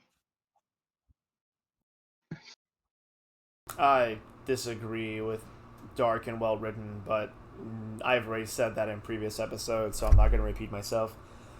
Meep, you want to go? Yeah, I am on the fence, but I'm gonna fuck this show because I'm giving it one more episode. Because after this episode that we're recording now, there's something that has to die first, and we'll get into that. But no, this Man, episode. Meep can't stop the spoilers. It's like saying Dalaran. It's like saying, "Oh, we might be killing Jujutsu Kaisen this week." No, we're not. Our opinions are already cemented on that show. But I am going to fuck this episode because I am giving it one more week. It's given me false hope one too many times. It's brought me flowers enough for me to stay with it, but the amount of times it just hits me. You know, I think I might be ready to go call the police soon. All right. I'm gonna fuck this show. Alright. So that's 1 knife and 2 fucks, or is that 3 fucks? That is 2 fucks, as I am now going to give my verdict. Like me and Meep said earlier, I too am on the fence again. This episode wasn't bad. It was good. It's nowhere near as good as the last episode, but that's a hard bar to pass due to Fran's involvement and, like, just the sheer level of wholesomeness in Elena's and Fran's relationship. But Elena's back to being arrogant, so that's not fun for me. And it still doesn't feel like she's earned it, so and I really don't think the show's gonna give her justification for being this way, because the show loves her almost as much as she does. Oh, echoes. That being said, this episode was absolutely gorgeous, though. From the opening scene with the water, just no more goopy water, just beautiful settings, all the characters pop. The NPCs were a little less well drawn as they were in the last episode, but Saya, Elena, and Quicksand were all, like, very emotive. The king, while looking like a Dragon Quest character, which I think was just part of the joke, was well done. The magical fight, although brief, was really, poppy and bright and filled with both gaffes and actions. So that was a lot of fun, and I still really enjoyed the character moments that we had there. Like, it was fun. It was really good. On top of all of that, this episode, again, tackles one of my favorite things, and while I think it could have done better, it also could have, I need to be honest and say it could have done it worse. And while I wish it had done more with the concept, it was still a fun character episode. Just an odd... Well, I guess it wasn't that odd, because the whole gaff was Saya not being able to keep the horny away from Elena because of the town's curse. So, it was funny, and to be clear, because I know what show we're going to talk about next, Meep already hinted at what show and how he feels about the show we're going to talk next. It's not creepy. It's not... She's overbearing because she's a very emotional and affectionate and tactile person, but just because she can't stop talking about how much she likes her, she's never, like, talking about all the things she wants to do with her. It's that level of anime humor where it's just like, let's get married, let's go live in a cabin somewhere, let's start a family, but it's never like, I want to undress... Well, there was one creepy part where she's like, let's bathe and sleep together, and I'm just like, okay, reel it back, Saya, take it back now, y'all. But overall, I too am gonna fuck this show this week. Strongly because of the water, the animation, and the fun character moments. I still want more out of the settings. This isn't as good as the show. I'm back to being on the fence as from last episode, but I'm gonna fuck it because it has shown me enough to make me interested to still keep watching it. However, there is hesitation there, despite this being, in my opinion, the funniest episode thus far. I feel like Meep doesn't want to flip the page. Sorry, I'm just dealing with some stuff. Oh, okay. Well, while you deal with that... Dad wants to take me to town for an hour. Huh? I said, peek behind the curtain, Dad wants to take me to town for an hour. Had to say no. We're in the middle of recording this. Yeah, it's tough when family calls in the middle of a project. My punishment is that I don't get food tonight, so that's fun. Well, we'll save that discussion for the Discord. We'll save that discussion for the Discord. And yeah, one last thing as a pick-me-up before we switch to our next show, which, let's stop beating around the bush. It's going to be Ochikobore Fruit Tart. What's up with the weightlifting dudes in this show? I have seen them 2, if not 3 times. They're just in the background, jacked to shit, smiling, walking around, and lifting weights. Dumbbells. I don't know. Why not? Why not, indeed? So why not Ochikobore fruit tart meat? In this, Ochikobore, episode 4, Ino and Hayu go to school, where Ino gets letters. However, Ino wakes up next to Hemo, and the rest of the girls tie her up in bondage gear while it is explained Hemo is joining them, and then Hemo asks to be put in bondage gear as well. And then they have a model for a swimsuit. Then they have to model for a swimsuit shoot. Okay. So, I'm just going to jump ahead of you really quick, Meep, and say... Okay, go ahead. I want to tie the show up in bondage gear and throw it off a cliff. I will say this. I also was hesitant that they were doing like a whole bondage thing, and fucking... I'm going to call Hemo Kiwi because that's her fruit. Kiwi's whole thing about like... Gilly, I tried. I tried being like, no, she just admires, Sakura, because, Sakura, because, she's an idol and she wants to be... No. Oh no, she's absolutely obsessed with her. Yeah. She asks to be tied up because Ino is tied up as well. How is that not a bondage joke? It was because they were doing it like it just didn't feel super. It was a bondage joke. You can't beat around that bush.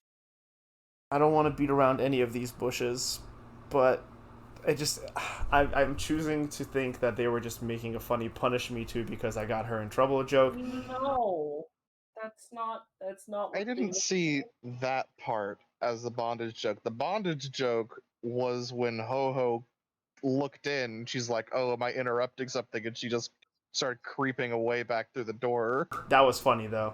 That was when they made the joke. Yeah. Speaking of which, Ho-Ho and the blonde lady canonically have dated before. What? Yeah, remember? The blonde lady that works at Cat Productions even says it's been a while since we've had a date. I think they just meant like out on town. I don't think they were like sexual, but who knows with this show? The show has junior high. Ino is not even pretending she's not just a raging lesbian at this point. Well, she's not a lesbian. She's bi. She's now confirmed bi. She lost all interest in. What are you talking about? She went full red. She went full red for boys. When I was watching that scene, she was just staring like, "Oh, it could be a boy," and it was very flat the entire time. I think you were so possibly so. I don't know if you were bored or something distracted you, but she said like, I was paying very close attention." What are you talking about? You're thinking of after when Hayu mentions marriage, and then she's like, "I've never even thought of marriage before," which does imply boy, because in Japan you can only marry the opposite gender. So she says it's a boy, and she like doesn't even think about it, and then she brings it up again with like marriage and stuff, and then she looks at the envelope, boy, and then like 2 seconds pass, and she goes full red, redder than she has with girls, and kind of like starts freaking out about like, oh my god, what if this is really a boy? And I haven't even thought about relationships and marriage, and it was funny to me. When they model in the swimsuits, it shows their cup sizes. Then it gets to Nina's, and it goes D, F, E, and then you hear a cow moo. That's funny, isn't it? No, I hated that. That's funny, isn't it, Dalaran? Milk, what Meep? You don't like Mega Milk? Now when it's 15. The sexualization of these 15 to 13-year-olds is hilarious. Ha ha ha. I actually didn't have much of an issue with the swimsuit shoot, mostly because Ino and Nina's were highly sexualized, but the other ones were just adorable. When you start listing everyone's cup size off, and then you go critical red eye sound blaring meme on Nina's tits with Meep caught it with the fucking in the back. No.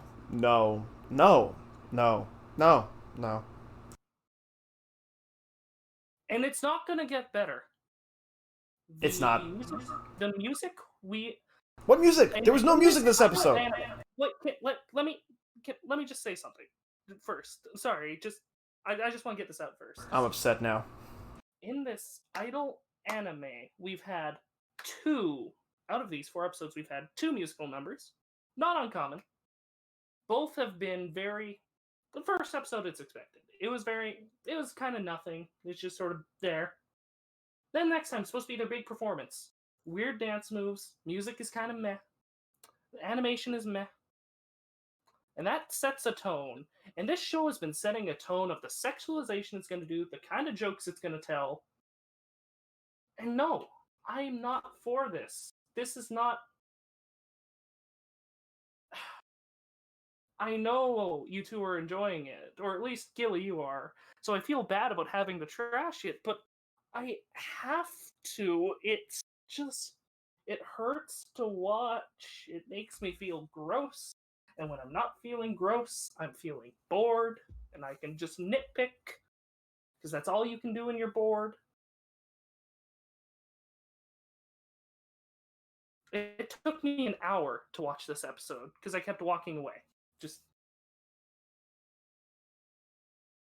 It... Or maybe not an hour. It's probably closer to 40 minutes. But still.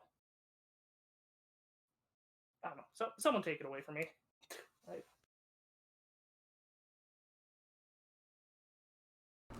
Gilly, what say ye?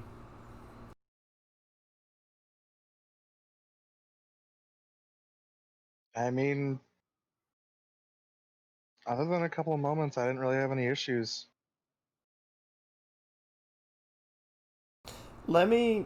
Before we hold up our cards, I wanted to talk about everything that Meep just brought up at the end of the episode to kind of give its relative fair due. So, I want to talk about the thing. So I completely agree with almost everything Meep has said. You guys can hear it. Our viewers and listeners can hear it. There is something that I really did enjoy about the show, about this episode, and I want to talk about the good as well. The moment with I believe her name was Tone.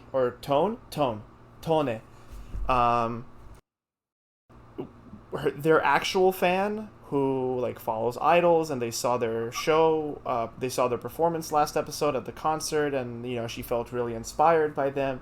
What I wanted to come from Kiwi was really wholesome, was really cute. It was also funny because just before she approaches them, fucking crazy fucking lolly Kiwi just stuffed like 40 envelopes of the words "I love you, I love you, I love you, I love you, I love you" written all over them into Sakura's locker, and her and Hayu were freaking the fuck out because it went from fan to stalker for them. What do you mean?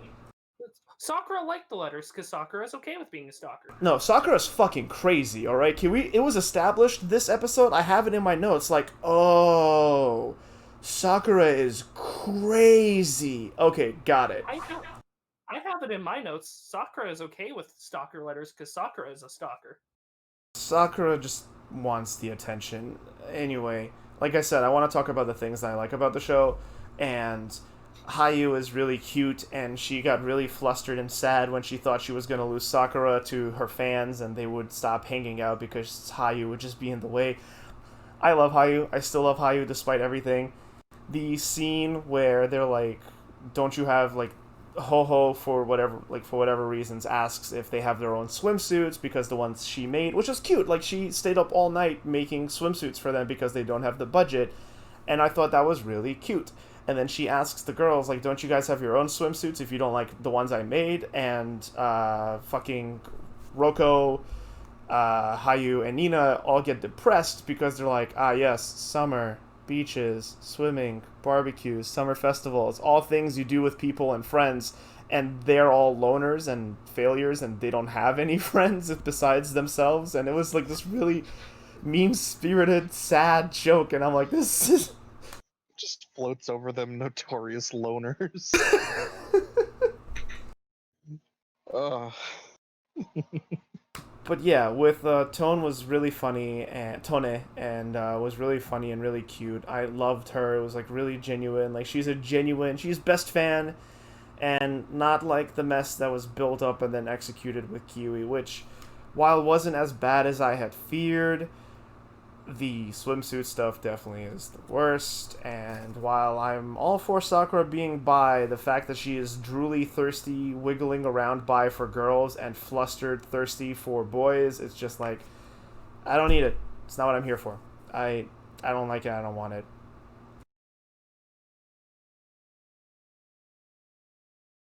Also, I did one more thing in terms of Kiwi's creepiness. I did think it was very funny when they're like, Kiwi or whatever her name is, Midori Himo, is just like, like, why are you here, like, and she's like, well, I saw you guys perform, and Sakura was a real idol, and I'm inspired, and you guys just inspire me, and I want to be, like, since I'm becoming an idol, I thought, what better way than the people that would only make me want to do better. And then no one believed her. No one believed her. They're like, are they They're like, are they blackmailing you? Do you need money? Is something wrong? Is your family in debt? Is that why you're coming to work with us? I'm like, I found that hilarious.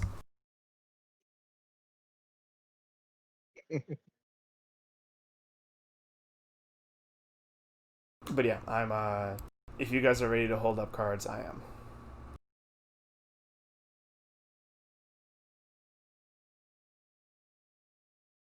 Gilly, I think you know where we're gonna go, so if there's anything else you want to say about the show, please go first.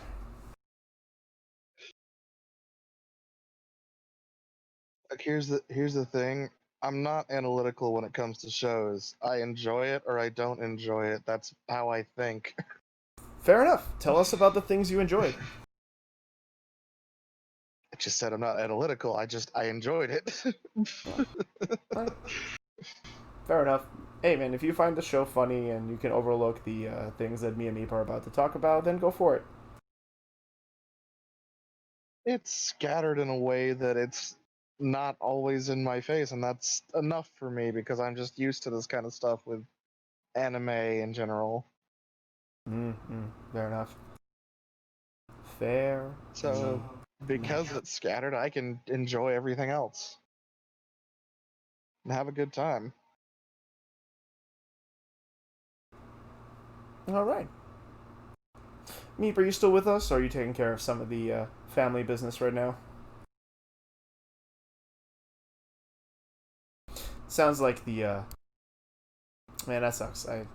It sounds like there was a fallout, so I feel bad. It's unfortunate, but we'll talk Meep afterwards. I'm gonna give my review, and this will be a good place to take a break. Oh, wait, I'm back. Oh, he's back. Yeah. All right. But yes, Dalaron, was that the sound of you holding up a card? That was Gilly holding up the fuck card, unless I'm mistaken, right, Gilly? Oh yeah. Meep, do you want to go first, or should I? I'll go first. In a show that's supposed to be about idols and music and songs, its animation is okay. The animation of the song and dance sequences were bad, in my opinion. The song was bad. The choreography was bad. The jokes are not funny to me. They way too often over sexualize these minors, these 13 to 15-year-olds. And in a show where we have a amazing depiction of what it's like to cope with sexuality, constantly seeing like homosexuality being used as a joke in this show is kind of this is just the way I'm reading it. So if you're reading it differently, that's fine. But I'm not okay with it. I'm not down with this show. I'm not down with the jokes, the message it puts out, the characters in it. I'm not down with. I am not okay with how Ho-Ho treats. In this episode, it was okay. Previous episodes, it was worse. But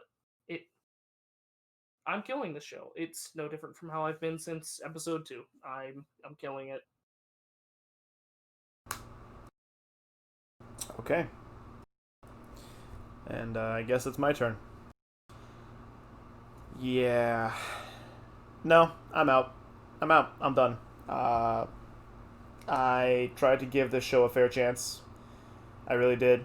I want it to be something. I just want it to be something it's not. Uh, the fan service and sexualization of their characters is ever present, and it just ruins the experience for me, time in and time out. I've given this show more than a fair chance, I think, which is a shame because like I actually really like the characters and their designs a lot. Like I like looking at this show. Everyone like I really enjoyed like the aesthetic and the design of the show. I like the characters minus Kiwi and Sakura. Uh, everyone is cute and funny in their own way, and they all kind of have their thing. And I enjoy Nina's character because I choose to look at her as more than just boobs. But the show doesn't, and it's constantly there. And like they even kind of make Ino come into her on this episode now that she admits to being bi, and they kind of like display it as not just rampant sexuality, but it's a little too late. It's too late. It's too late. Which is like it's a shame. Like that's all I have to say about this show is a shame because like the wholesome moments are really sweet, but Zombieland Saga this is certainly not, and it's not. Meep said it. It's not really that much of an idol show. Like I get they're talking about it, but they're not even really getting into like. It's just not giving me anything. There's like no music. There's another episode, no music, no dancing, and fuck it, I'm killing the show. It's dead. I should have knifed it last week. I didn't. But I'm done. I don't want to do this anymore. I I'm don't sorry. blame you. Magatsu had to die first. Wait, no, you fucked Magatsu. What am I talking about? Yeah, I fucked Magatsu. I should have blame left it Gilly for the wheel. killing Magatsu. Hindsight is 2020, my friend, and I wish that we could have, like I wish we could have went to the wheel, like you said. But at the end of the day, you said to vote with integrity, and I wanted this show to be better. I wanted this show to be more, at least give me music. But no, with its rampant fan service and sexualization of underage characters, and I get it, haha, anime, oh, funny anime. But I'm not laughing. And like Gilly said, if we're enjoying it, cool. If not, no. Speaking of which, how was Magatsu this week, Dalaran? I have had a very hectic week due to some personal stuff, so unfortunately I haven't seen it. So, look forward to next week where I will watch one or both episodes of Megatsu or Heidzurst and let you know if this show is worth continuing watching or if once again I placed my optimistic hope in the wrong hands. Don't worry, guys. At the end of the episode, I'll be talking about King's Raid. Well, you said you were done. You said you kicked the habit, man. I said I was going to give it another episode to see if it was going to make me kick it. Alright, I guess we'll have to wait and see where you stand on that at the end of everything. Yeah. Yeah. Anyway, with this moment, we seem to be done with half of our shows for this episode, so shall we take a little break, y'all? I'm going to let's take a break. We're gonna grab some tea. For those of you watching live or on YouTube, you guys can skip ahead 1 minute because that's when the next part will play in this video. And for the rest of you guys, we will be back ever so shortly. Some potato wedges. Potato wedges. Ooh, yeah. Oh, you just made me really want like home style potatoes. Alright guys, you are now all hungry with the rest of us.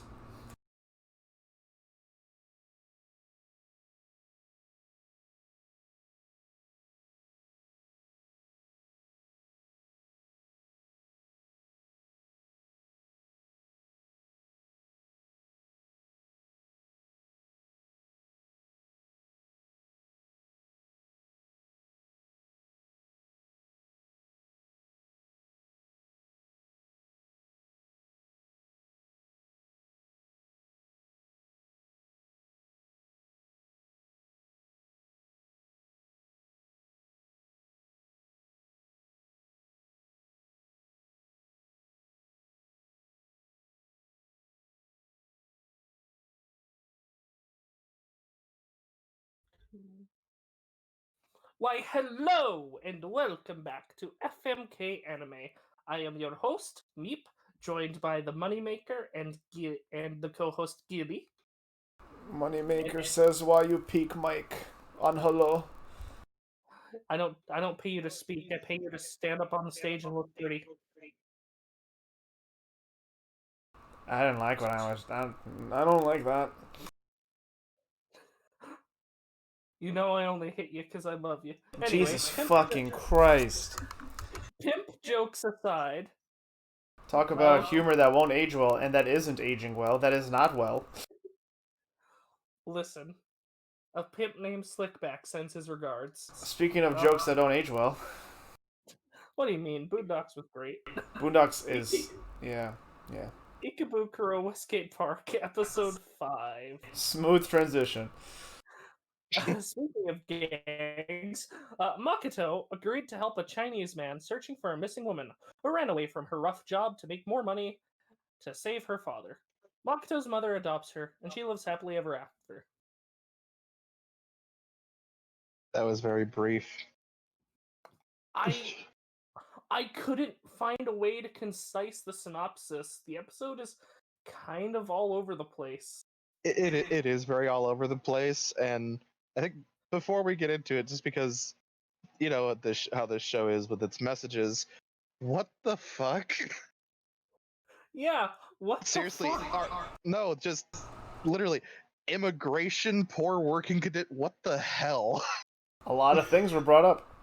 That was a rough topic after last week's of what's happening. Yeah. After last week's not sure what the message was, we get thrown to this, and I still liked it. It's just what? I will get into my feelings when I hold up my card. Alright, so let's address all the things this episode addressed. Yeah. We're gonna be here for hours.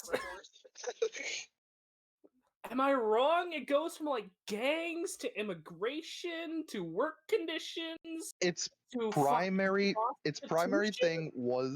his primary thing was to do with the sort of the concept of people immigrating from a not so great place to a better place and how that goes. Yeah. That's what I got as the primary point, even though it sort of strayed a little bit every once in a while.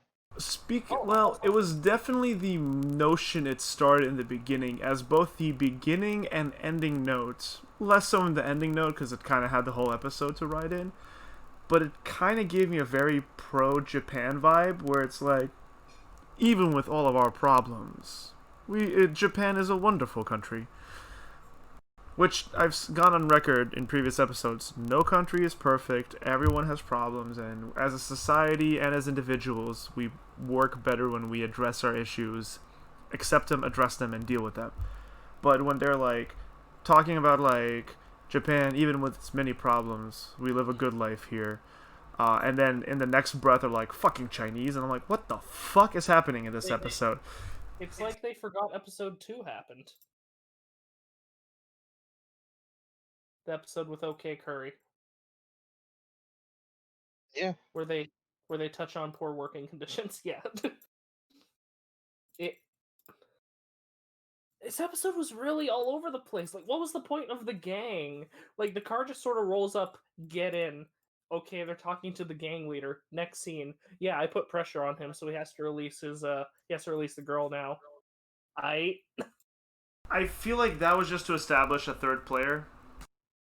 But they don't do anything with that third player. It just sort of happens, and I think this is the downfall. I think this is the downside of a political show, right? Because I think the point is like to get across that there are Chinese gangs and Chinese mafias in Japan who fuck with neighborhoods the way they're doing it. But also, I mean, I don't know if they're going to do anything with them, if they're going to keep them as big players. Because they're obviously not aligned with the Red Angels, because they saw the Red Angels at the end of the episode when they were hanging out and they were showing the Chinese girl around Ikebukuro, which was really cute and wholesome. I really enjoyed that. Now that Makoto has a sister, we can touch on everyone's favorite subject.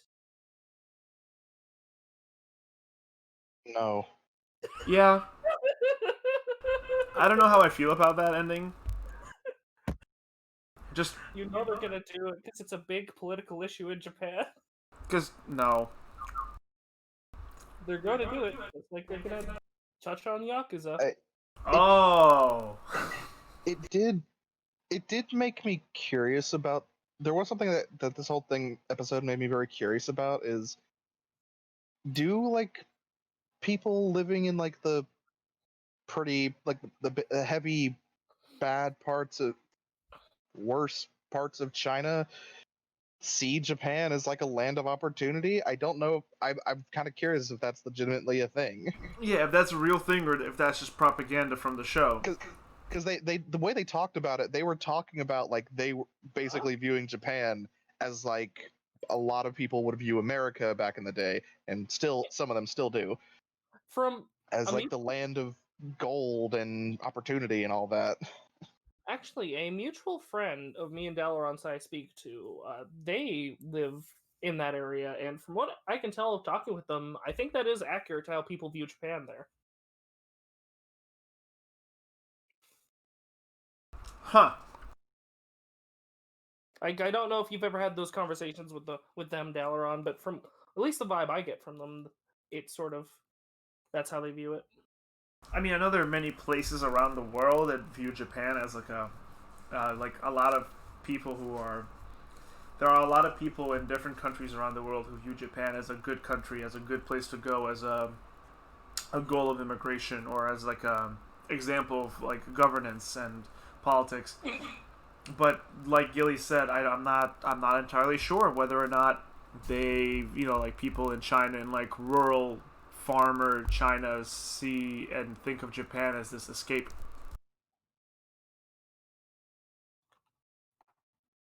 Yeah, it sort of. This episode is weird to me. Like it's been a weird week for me. I feel like I've It's been the complicated. most negative. It's complicated. I mean, yeah, you there have been a couple of shows you haven't been excited about, and that's okay. Yeah, and like some new shows where I'm like, man, I used to be all about this, but this episode I'm just not feeling it. Like Tabitabi Moriarty, but we're off those shows. In this, all thing that's leaving me the most conflicted is the ending, where Makoto now has a sister, and I want that to change a dynamic, but the fact that we almost never see Makoto's mother. This was the second time we've ever seen her. I don't and the fact that she's going to be working, I don't know if she's going to show up again until like the very end, which I I don't trust this show to handle it well. I think the show is going to do is it's just going to kind of forget about that plot line altogether until like the final act. I mean, she did say it's just a thing for paper. She doesn't. She can come by and eat whenever she wants, but it doesn't. She doesn't even have to talk to them. Yeah, which that's been my whole big thing with the show is I kind of want there to be more consequence, which It's not what the show's about, though. I know, but it's something that I would like to see from the show, and it's not. I understand it's not what it's about, which is why I don't think the show is for me.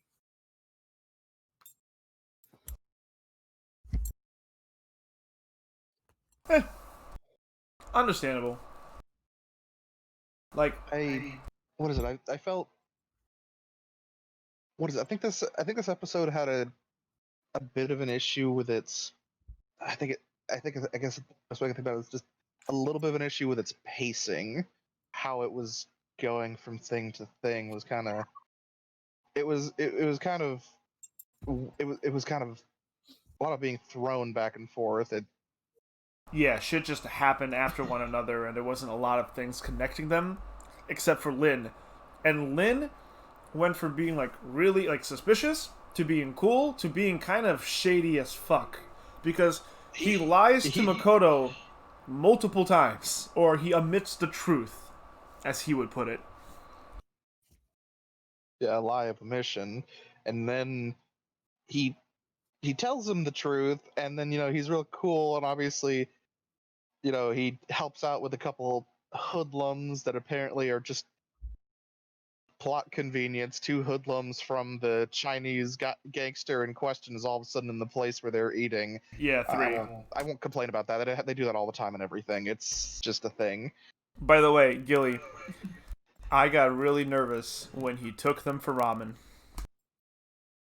Yo, yeah, I was watching it, and it panned down to Makoto's bowl, and it was just regular ramen, and I'm like, I'm sure Dalaran is going to be happy with this. I heaved a sigh of relief. I was waiting so hard for it to be something absurd, and it wasn't. I am like, what is this motherfucker going to do this time to fucking ramen? What is he? How is he gonna fuck it up further?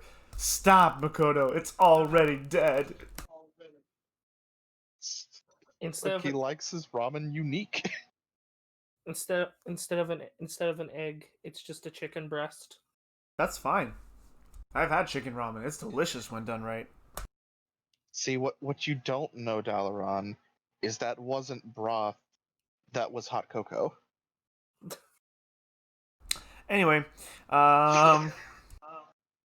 it's so the episode I said earlier, like I thought the episode was opening up with a very pro-Japan kind of narrative, which again, going back to the political side of things, and kind of like anti-China, but then it kind of changed its pace after the opening, where it was very, let's just say, critical of China. Like very critical of China, but more so of the quality of life and the treatment of its citizens, like on a social standard, and less of its people itself.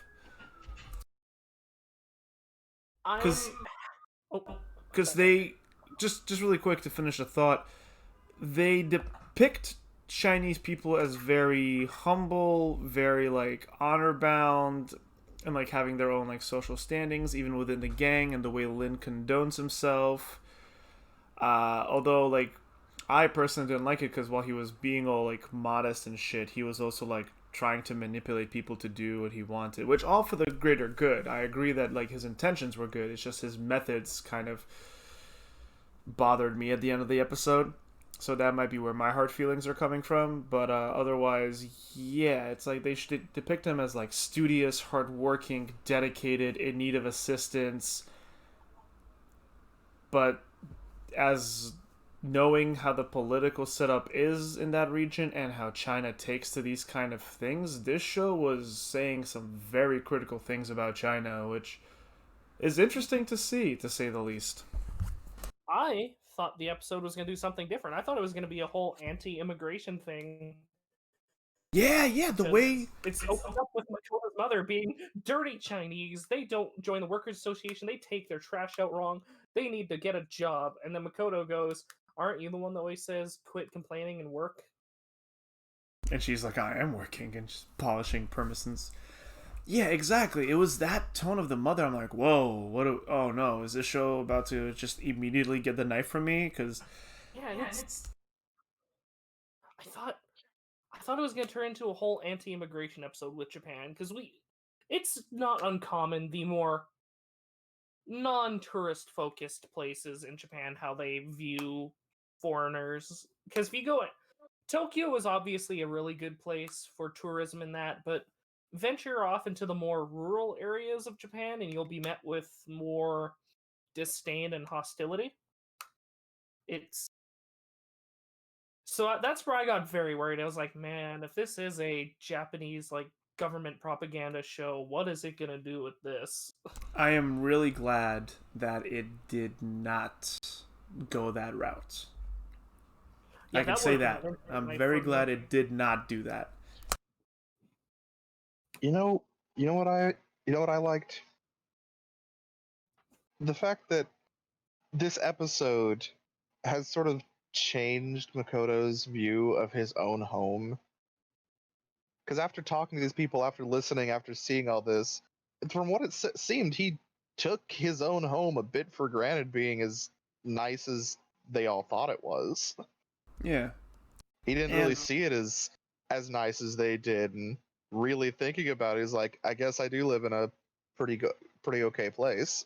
Yeah, there's a really good line where Makoto's like, I guess even me growing up running with gangs in the side streets of this neighborhood, I guess this place isn't so bad when and I agree with you. I did like that, and I think it's really important that we take things to be mindful of ourselves and just how good we have it, because we take things for granted. Heck, the miraculous technology, well, I won't say miraculous but for reasons, but like, the magical technology we have, the sheer force of internet, the accessibility of not just entertainment but electricity in and of itself is staggering. And 100 years ago, people wouldn't even imagine being able to do this, I would say, in any of our income levels, unless you were extremely well off. But nowadays, it's like, and people from these regions, these very extremely rural, often farmer regions of the world, don't live the way we do, and it's important to stay mindful.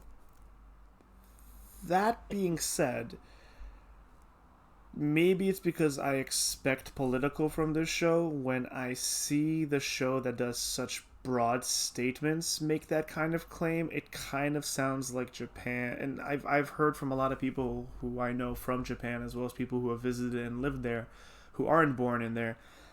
There is this notion of nationalism, but it's not like hyper nationalistic or like you see it in the West. It's more of like everything is great and all problems don't truly matter because Japan is a wonderful country. And Japan has many great things and virtues in both its political and social structure. But, like, seeing this episode makes me much less hopeful about seeing a homelessness episode. And I actually was really looking forward to seeing this show take on the issue of homelessness in Japan. But now we get to see them take on other issues. Do you think they're going to take on the birth rate issue? I can't possibly see them fight. I can't. Well, here's the thing I picture. Makoto's mom going, Makoto, you need to get me grandchildren. And then Makoto has to go find a girlfriend. You can't see me, but I'm shaking my head. This is not that. I don't expect it from this show. I mean, you said that, but this is the show that tackled YouTube, so I don't know. It fought Susan Wojcicki, Dalaran. I just don't think it's that ham-fisted. Yeah, no, I'm obviously exaggerating with that, but I can totally see a birth rate episode where it's some guy goes to Makoto, it's like, hey, I need you to teach me how to find love. Wait, why? Oh, because my family says that I need to get married, this and that, tackle that. See, when you put it that way, that sounds a lot more like an episode. So yeah, possibly. But all in all, I left this episode wanting more, but also aware that the show is going to stay the same. I was left wanting with this cool idea of, oh, okay, Makoto now has a sister. Maybe this could change the dynamic. But thinking on it overnight, I realized, no, that's not what this show is. It's giving you false hope. And it's giving you false hope. I'm done. I'm done with the show. Last episode I thought it handled its topic kind of poorly, and this episode I don't trust it to do anything with the conclusion of it. I don't trust the show to do anything with Makoto's now sister. I think she's just going to be mainly relegated to not showing up until maybe the final act. I'm going to kill this show. I don't like saying that, but episode 4 and 5 have sort of just left me wanting in ways that aren't good. So, yeah, that's my whole feel. No, I completely understand.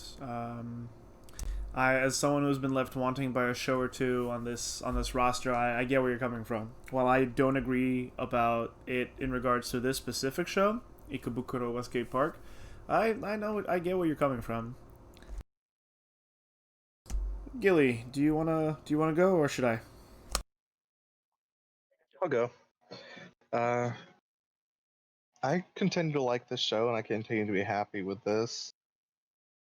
Uh, this episode did have a issue with pacing. It did have an issue like rubber banding all over the place, trying to make its decision about what point you're at any given time and jumping around, which I wasn't a huge fan of. But overall, I still liked it, and I was interested in some of it. I didn't. I meant to bring this up, but I don't know why. But the whole thing with the leader of the Red Angels being the lead man in a ballet group in Chicago was Chicago. very interesting. Red Angels finally came back. They were there. Hey, I guess that's cool.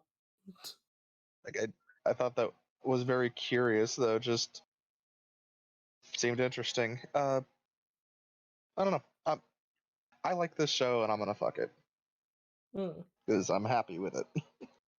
Yeah, that's fair. I don't fault you for that. And yes, it was very rubber bandy, almost as rubber bandy as a Minecraft creeper. What does rubber bandy mean? Because in my head, I'm just thinking rubber band man. Jumping all over the place. Fly, as I don't remember the rest of the lyrics. T.I. Good songs back in the early 2000s. Anyway.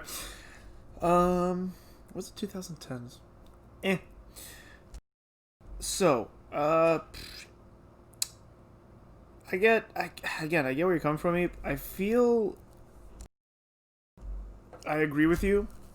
I don't know if I think we agree on what's gonna happen, but have two different reactions to it, because you're like, oh, is he gonna get a sister? Is he gonna change? Is his home life going to be different? And again, I just don't think it's that kind of show. Unlike other shows that we talked about, this kind of format, at least I have a real sense from Makoto, and he engages the environments and worlds around him. Like, it is through his experiences and his presence that we experience this story.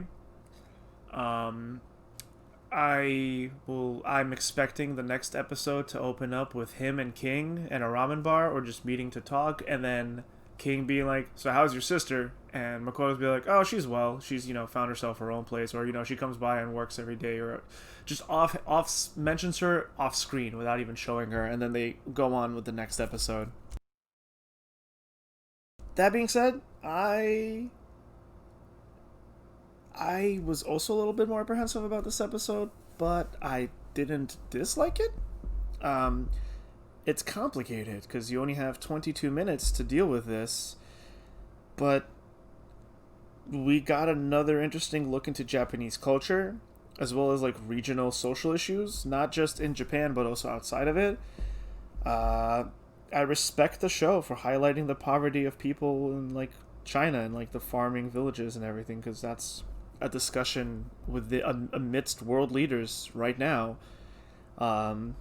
and it's something that China is often criticized on, and it's not just China based. You can see it throughout regions of Asia. I mean, poverty in general is a discussion when criticizing our current political and economic systems. So, at the very least, I respect him for taking on such subject matter. But then again, this is what I've come to expect from their show, to kind of like take on these kind of things. Anyway, regarding the like non-political aspects of it, I like that we're seeing more gang. Like, each episode, I feel like we're seeing more and more of the gang aspect of this show, and I'm here for it. Ikebukuro now has sex trafficking as well as sex work industry, apparently, through like the Chinese discussions, because they were looking at brothels and like escort hubs for this girl, and she was working as a prostitute or an escort. And like there is a dynamic where people can be like deported from Japan, and it's being too strict, but like at the same time, like corporate, like they call them labor shops, or like sweatshops. Like, let's not beat around the bush. They're fucking labor camps. And well, not labor camps. That's something different. I misspoke there, but we get the point. That's a part of Canadian history we like to forget. Don't forget, acknowledge and move forward and change. But yeah, this is a complicated episode. We saw a complex web of many different players throughout it, and it makes sense that, it wasn't super clear cut. So I understand where both of you are coming from, and because I kind of agree with you. However, much like Gilly, I still enjoyed my time with it. Also, I really appreciate how they queued up the opening in this one, like in the conversation with Lynn, and that song is still a fucking banger, and so good. Song's okay. I like the song. Visuals are a mess. I like the sound. Anyway, I'm holding up the fuck. I am still gonna fuck I'm continuing to fuck Ikebukuro Westgate Park, and I'm genuinely curious what the next episode will bring with it. Anime FMK, where no shows die. I mean, what? Well, we have 2 knives for something right now. I know. I am making joke. Well, speaking of something that probably won't get a knife, Jujutsu Kaisen, Episode 6. In this, our Episode 6, the students train for the upcoming tournament while Yuji makes a pact with Sukuna, Gilly calling it out of the gate. He will give his body to him for 1 minute at his command, and he has to forget his promise. Then, the Council of Curses kills a restaurant, and one of them attacks Gojo at the end of the episode, while Yuji has to watch movies to train his curse power. Also, you forgot to mention one thing. He makes a pact with Sukuna, and but I said that. No. Yes. Yeah, I said. At the keyword, he takes over his body for a minute, and he doesn't remember making this pact. But there's also the conditions that he won't kill or harm anyone outside of the combat, or outside of whatever he's trying to do. Do you fucking believe him? Oh. He literally said that when they make the pact, if he breaks it, it will actually harm him. It will kill him. Yeah, so he can't break the pact he's made. But how do we know he isn't lying about that? Okay, honestly, Sukuna hasn't been one to really lie. That is fair. He doesn't need to. He's been pretty truthful about everything. Yeah, that's fair. Yeah, it is also a lengthy synopsis. That's why I didn't include it. I'm mainly just japing, but okay. Full disclosure. I'm betting that he's gonna use that minute when Itadori is about to be executed. So I want to say regarding that pact, I'm just gonna go straight in on that. He's like, no, you're gonna resurrect me without conditions. How about this? We'll fight, and if you win, no conditions. If I win, you go with my conditions. I'm gonna beat you to a and then he gets his head cut in half. Gets fucking obliterated. Just Sukuna's like, I know what's gonna happen here, but I'll play your game for the next 7 seconds. I fucking love Sukuna. But I love both of them. Like, they're developing a dynamic. Their dynamic is fascinating. They might actually win best couple depending on how they go. Like they're actually developing a good dynamic like we were hoping for. Like it's becoming interesting. Yeah. And the way the episode opened up and fucking Itadori popped off on Sukuna. He is not. You absolute moron. Yeah, Itadori is. He is your Naruto or Bleach protagonist. Itadori is not. Itadori, listen, this character writing is almost knocking on the door of My Hero level. I think it's even better. I disagree. Just because I mean, like Bakugo because he isn't a good person. Yes, that's fair. I don't like people who exhibit bad behavior. No. Why do you like Sukuna then? Because he's not trying anyway. What do you mean? He tried to kill Hero. Because people aren't trying to. He was playing with him. Go on, Gilly. But take the mic away from me before I go off. I will say, so we're probably gonna. I feel like this is gonna be like the slowest one we talk about because it's gonna be hard to move from part to part without just gushing over the last part before, but while they were still in, and I'm very interested in what they called it. Like, they call these places like mind palaces or whatever it was in Naruto. There was a name for that, but I forgot what it is. And in this, it's the innate domain. Is it innate I or like inherent? that. It was innate. Okay. It was innate, yeah. Then Sukuna just says, "Or my mind," if you're a fucking heathen. Yeah. When Yuji went at him, started like fighting him, the actual little bit of shock on Sukada's face when he realized he was aiming for the ground, I liked that. And I think that was like I think Yuji's actions are making Sukuna gain respect for him, like very slowly, like little tiny drops at a time. Yeah. I agree 100%. And I find that's like it's a really interesting, it's a very slow, but it is a very like slight, like you can tell like this evolution on their relationship, and I really enjoy. You can sort of just see it ticking forward. It was a really good exchange between the two of them, both verbally and then physically, because they do fight, and it's brief, and Itadori never stood a chance, but he fights honestly, and I think Sukana's starting to realize that, and we're seeing, like, both their dynamic become more interesting and, well, dynamic, but also, like, we're starting to see the personalities of both Sukuna and Itadori get further expressed and also get deeper. Like, Sukuna he's not just, we saw the smarmy villain, but like there's more. He's intelligent. He's analytical. He isn't just, oh, bad guy. Do you like my bad guy? Because here's the bad guy. And Itadori isn't just the meathead I was worried he was going to be. He's a much more deeper character. Personality, maybe not so, but like strategic and like emotional depth. There's way more there to explore with him. Don't get me wrong, kid's dumb as a brick, but his heart's in a good place, and he's earnest, and he feels things a lot more than I thought he would. Well, his heart's definitely back in his chest now. Yeah. God damn it. Did either of you ever see Parasite? No, actually. Because I've seen the previews. I never actually watched it.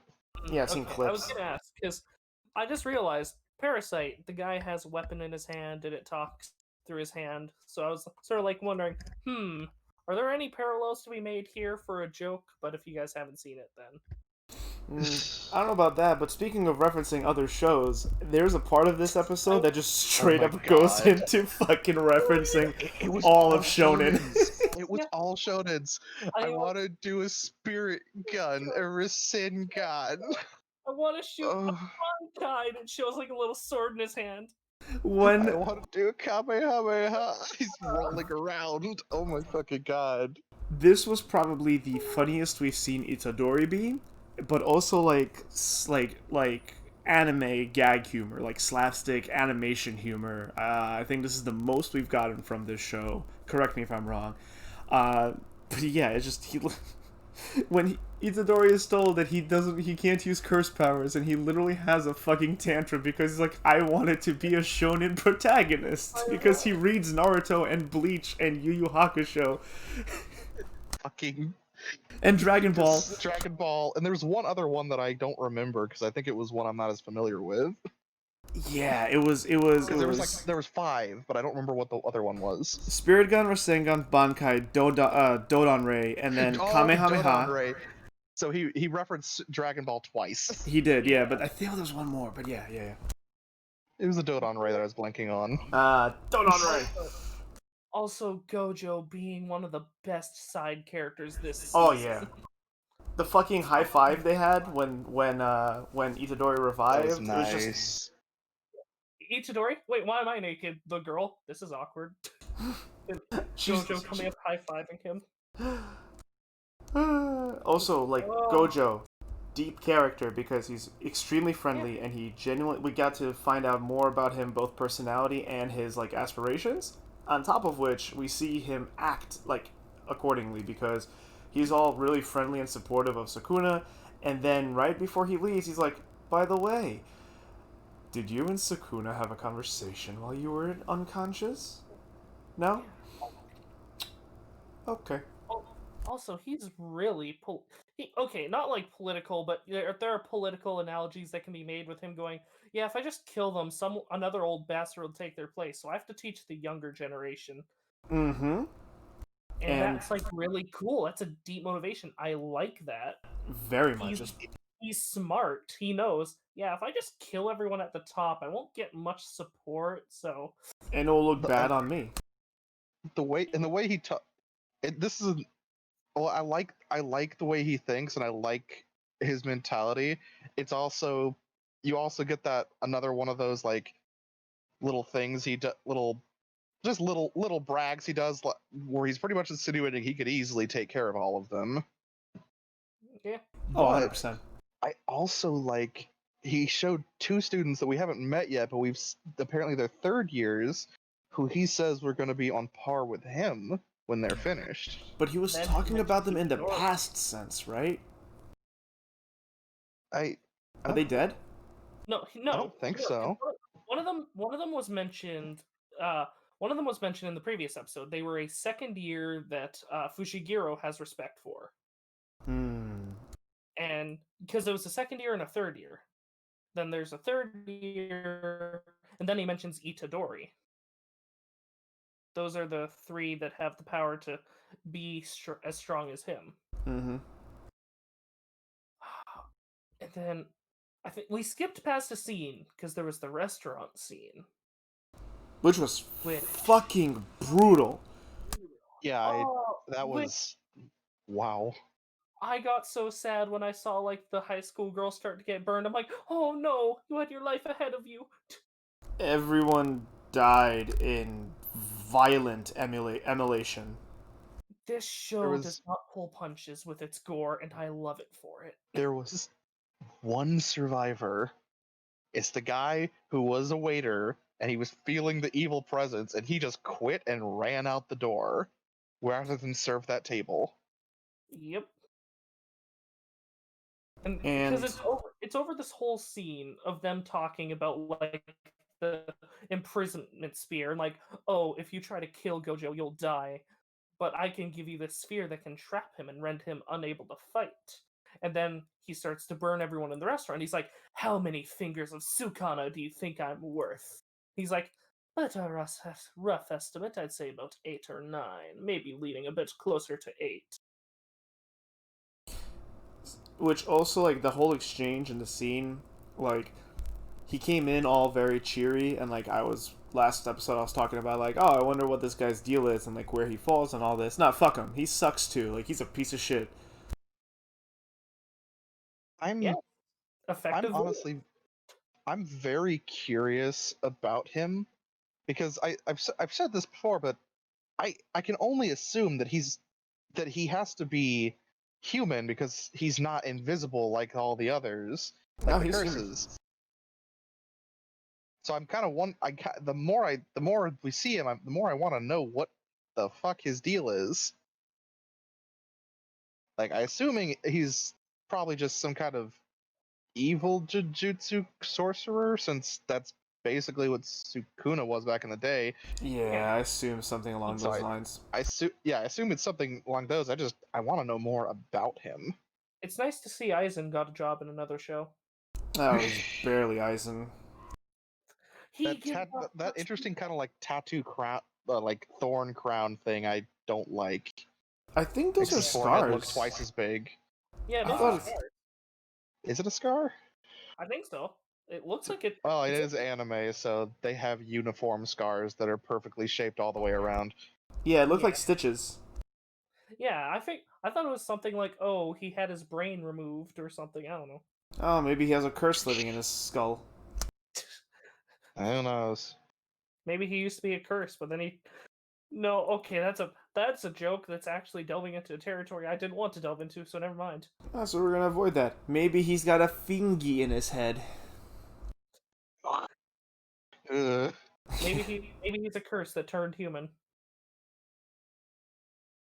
Who knows? I want to know what his stuff is. I'm very interested to see because I'm sure they're gonna delve more into him because it's a shonen. They usually do. Oh Well, yeah, he's a bad guy. Yeah, they have successfully given me all the fuel, pun intended, for me to want this fucking takoyaki volcano head dude to just get his shit absolutely fucking stomped the next episode. And to just see this, to like hate this dude and not want anything good for him. I guess with that, we probably should say that, yeah, this just fucking. We know that we know just because of how the episode ended. We're gonna get a fun fight next time. We're gonna see Gojo in full action. Yeah, I I I find this hilarious because so I had to look it up again because I forgot, but they did mention the character, that curse's name. It's Jogo, and we have Gojo and Jogo fighting. Jogaru! I am so excited to see this fight because we haven't seen Gojo fight at like full capacity. I don't think he's gonna go full capacity this next episode. I see two ways this ends. Gojo kills him, and it was a way of the Mr. Scarhead man to be like, ah, I lied. You were like 2 fingers, maybe. Be like, I was just getting you out of the way. Or, they do imprison Gojo. And that's the highlight of this arc, and it turns into a Gojo rescue arc. Oh shit. You mean like the tournament is a fake out? I think Jogo is a fake. That's the one I'm more seeing. Is I think Jogo is a fake out, and this is just Mr. Scarhead's man's way of getting him out of the way. Yeah, Jogo Volcano Takoyaki Head is definitely just like he's so villainous and evil that he's obviously meant to die very, very early on in the process. But I'm curious to see his shit get absolutely fucking stomped. Yeah. Do you think we're gonna see Gojo with his headband off? Nah, blindfold. Unfortunately, every popular like manga cover I've seen people use for Jujutsu Kaisen has Gojo's headband off, so I'll refrain from speaking on that. You mean the blindfold? The blindfold off, yeah, sorry. Fuck.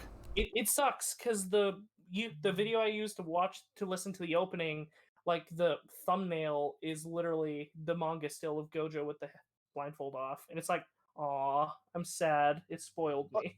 I kind of assumed we were going to see it off eventually. I'm just wondering if this is the point or they're going to make us wait longer. I don't know. I wish Kakashi held his Sharingan hidden for longer than, 4 episodes in. Yeah. So I kind of wish, because again, I discussed this in the from 2 episodes from 2 episodes ago. I discussed about how I'm worried about the power creep because all shonen fall to power creep, and we jumped over regular curses to special grade, and if I don't want them to burn all their cards right away. But that's also because I'm expecting this to be a long running series, which is, damn, this show's good looking. We're also probably gonna jump into the world at some point of human curses or people with human curse powers, like other jujutsu users that are evil. We're not going to stay in the hollow world forever, because if every episode was, hey, this is how they deal with this hollow, the show would get boring. Which, speaking of other jujutsu sorcerers, back to the group of people that still have not really cemented themselves as having much going on yet. Yeah. I don't care about them. They haven't. They keep showing them and then not really doing anything with them, and it makes me sad because I feel like they could.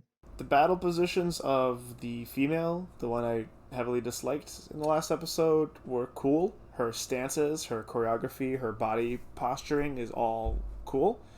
I enjoyed it, but like you said, they didn't do anything except for Nobara just getting fucking spun around like Mario 64. So long, Gay Bowser.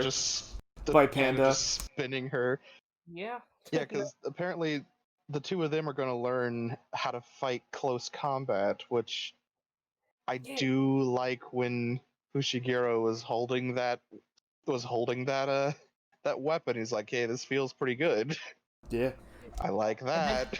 Also, Started reaching to the floor, and now he can apparently reach into the spirit realm, I guess. I don't know. yeah, there was a I little don't- bit of I don't- foreshadowing or hinting at some other cool powers that Fushiguro is gonna have. It's about summoning Ooh. weapons. I think he's gonna like summon soul weapons or spirit animal weapons or some shit like that. That reminds me of something else they brought up in here. Oh, really quick before that, just because we're not gonna come back to it, when they said that people like they want to train them in close combat because they're not good. Two things: A, you would think that the girl that fights with a hammer would be good at close combat. You would think she would know how to hit someone in the skull with a hammer. Well, But apparently her whole thing is just baseball batting those nails with a hammer. that doesn't translate to technique and dodging. Good point. Good point. Fair. Okay, I concede. But then B, Itadori on the other hand is extremely good at CQC. At CQC. It's like Yes. all he knows how to do. Pretty much. But yeah, Gil, you were gonna say? So that actually reminded me of when Gojo was talking about cursed energy with Itadori. That reminded me of something that I thought was really interesting. So it is possible from what he said for a lot of people to be able to like actually harness cursed energy, but cursed technique has to do with something you're born with. Or instinct. Like being able to just 80%. manipulate cursed energy. I thought that was very interesting. Yeah, and he's like 80% of it is just luck. I No, think he said 80% of it was what is it, intuition. raw talent. Raw talent, yeah. But Um, on that note, I think it's because anyone can use cursed energy, and that's how people become cursed or die and become curses, is that they misuse cursed energy because cursed energy is just negative emotion. Well, people don't turn into curses. That at least that hasn't been established in the show. What's been established is that negative emotions turn into curses, not people. Like I don't think the curses are people. Okay, that's how curses are created by people misusing cursed energy. Yes. Okay, sorry. I thought you were saying like people turn into curses. I was like, I don't think that's the case. No, you're right. I was also saying that, but you're right. We haven't seen evidence of that. I'm just assuming. it just the whole thing with cursed techniques versus cursed energy really got me thinking, and now has me extremely curious what the cursed techniques of like certain characters are going to be, because we know what the principal is, and we know what. Why do I constantly forget her name? Nobara? Nobara's is, and we got Fushigiro's down pretty. Except we don't. His is a little. There's He's a got a lot secret. more that could be. Yeah, there's a lot more to his that's not being shown. And He just summons a dragon. we haven't mentioned it, but Sukuna's desire to keep Itadori alive isn't. I don't think it's because he wants to keep himself alive in Itadori. It's because he's extremely curious about Fushigiro's hidden potential. Yeah. Well, it flashed to that, so he's definitely got something making him curious. A few different things making him curious. Yeah. And Sukuna's curse technique is, well, probably fucking anything. Who the fuck knows? I mean, the one time we saw him use something, he just destroyed something. Yep, which I'm excited to see Itadori be able to use that, because Gojo even said, yes, as you eat fingers, his talents will be etched into you, and you'll be able to use his cursed techniques. And then my mind went to, oh my god, are we gonna get to see Itadori do domain expansion? Oh yeah, It's a 100%. cool move. Just cuts someone in half and then burns them alive. Well, not alive, they're in half, but I don't know. It's just This has me so curious about several things, and there's so much I want to know that I know they'll like probably delve into a little bit more later. But this is what we got so far. Yeah. So, Then- question for the table. Oh, okay. Did anyone else feel called out by Itadori watching movies?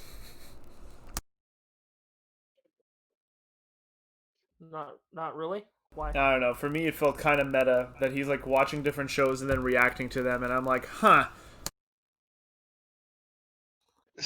Not really, because he's not recording it. Though it is funny to watch him get punched in the face. Don't do that while I'm drinking soda.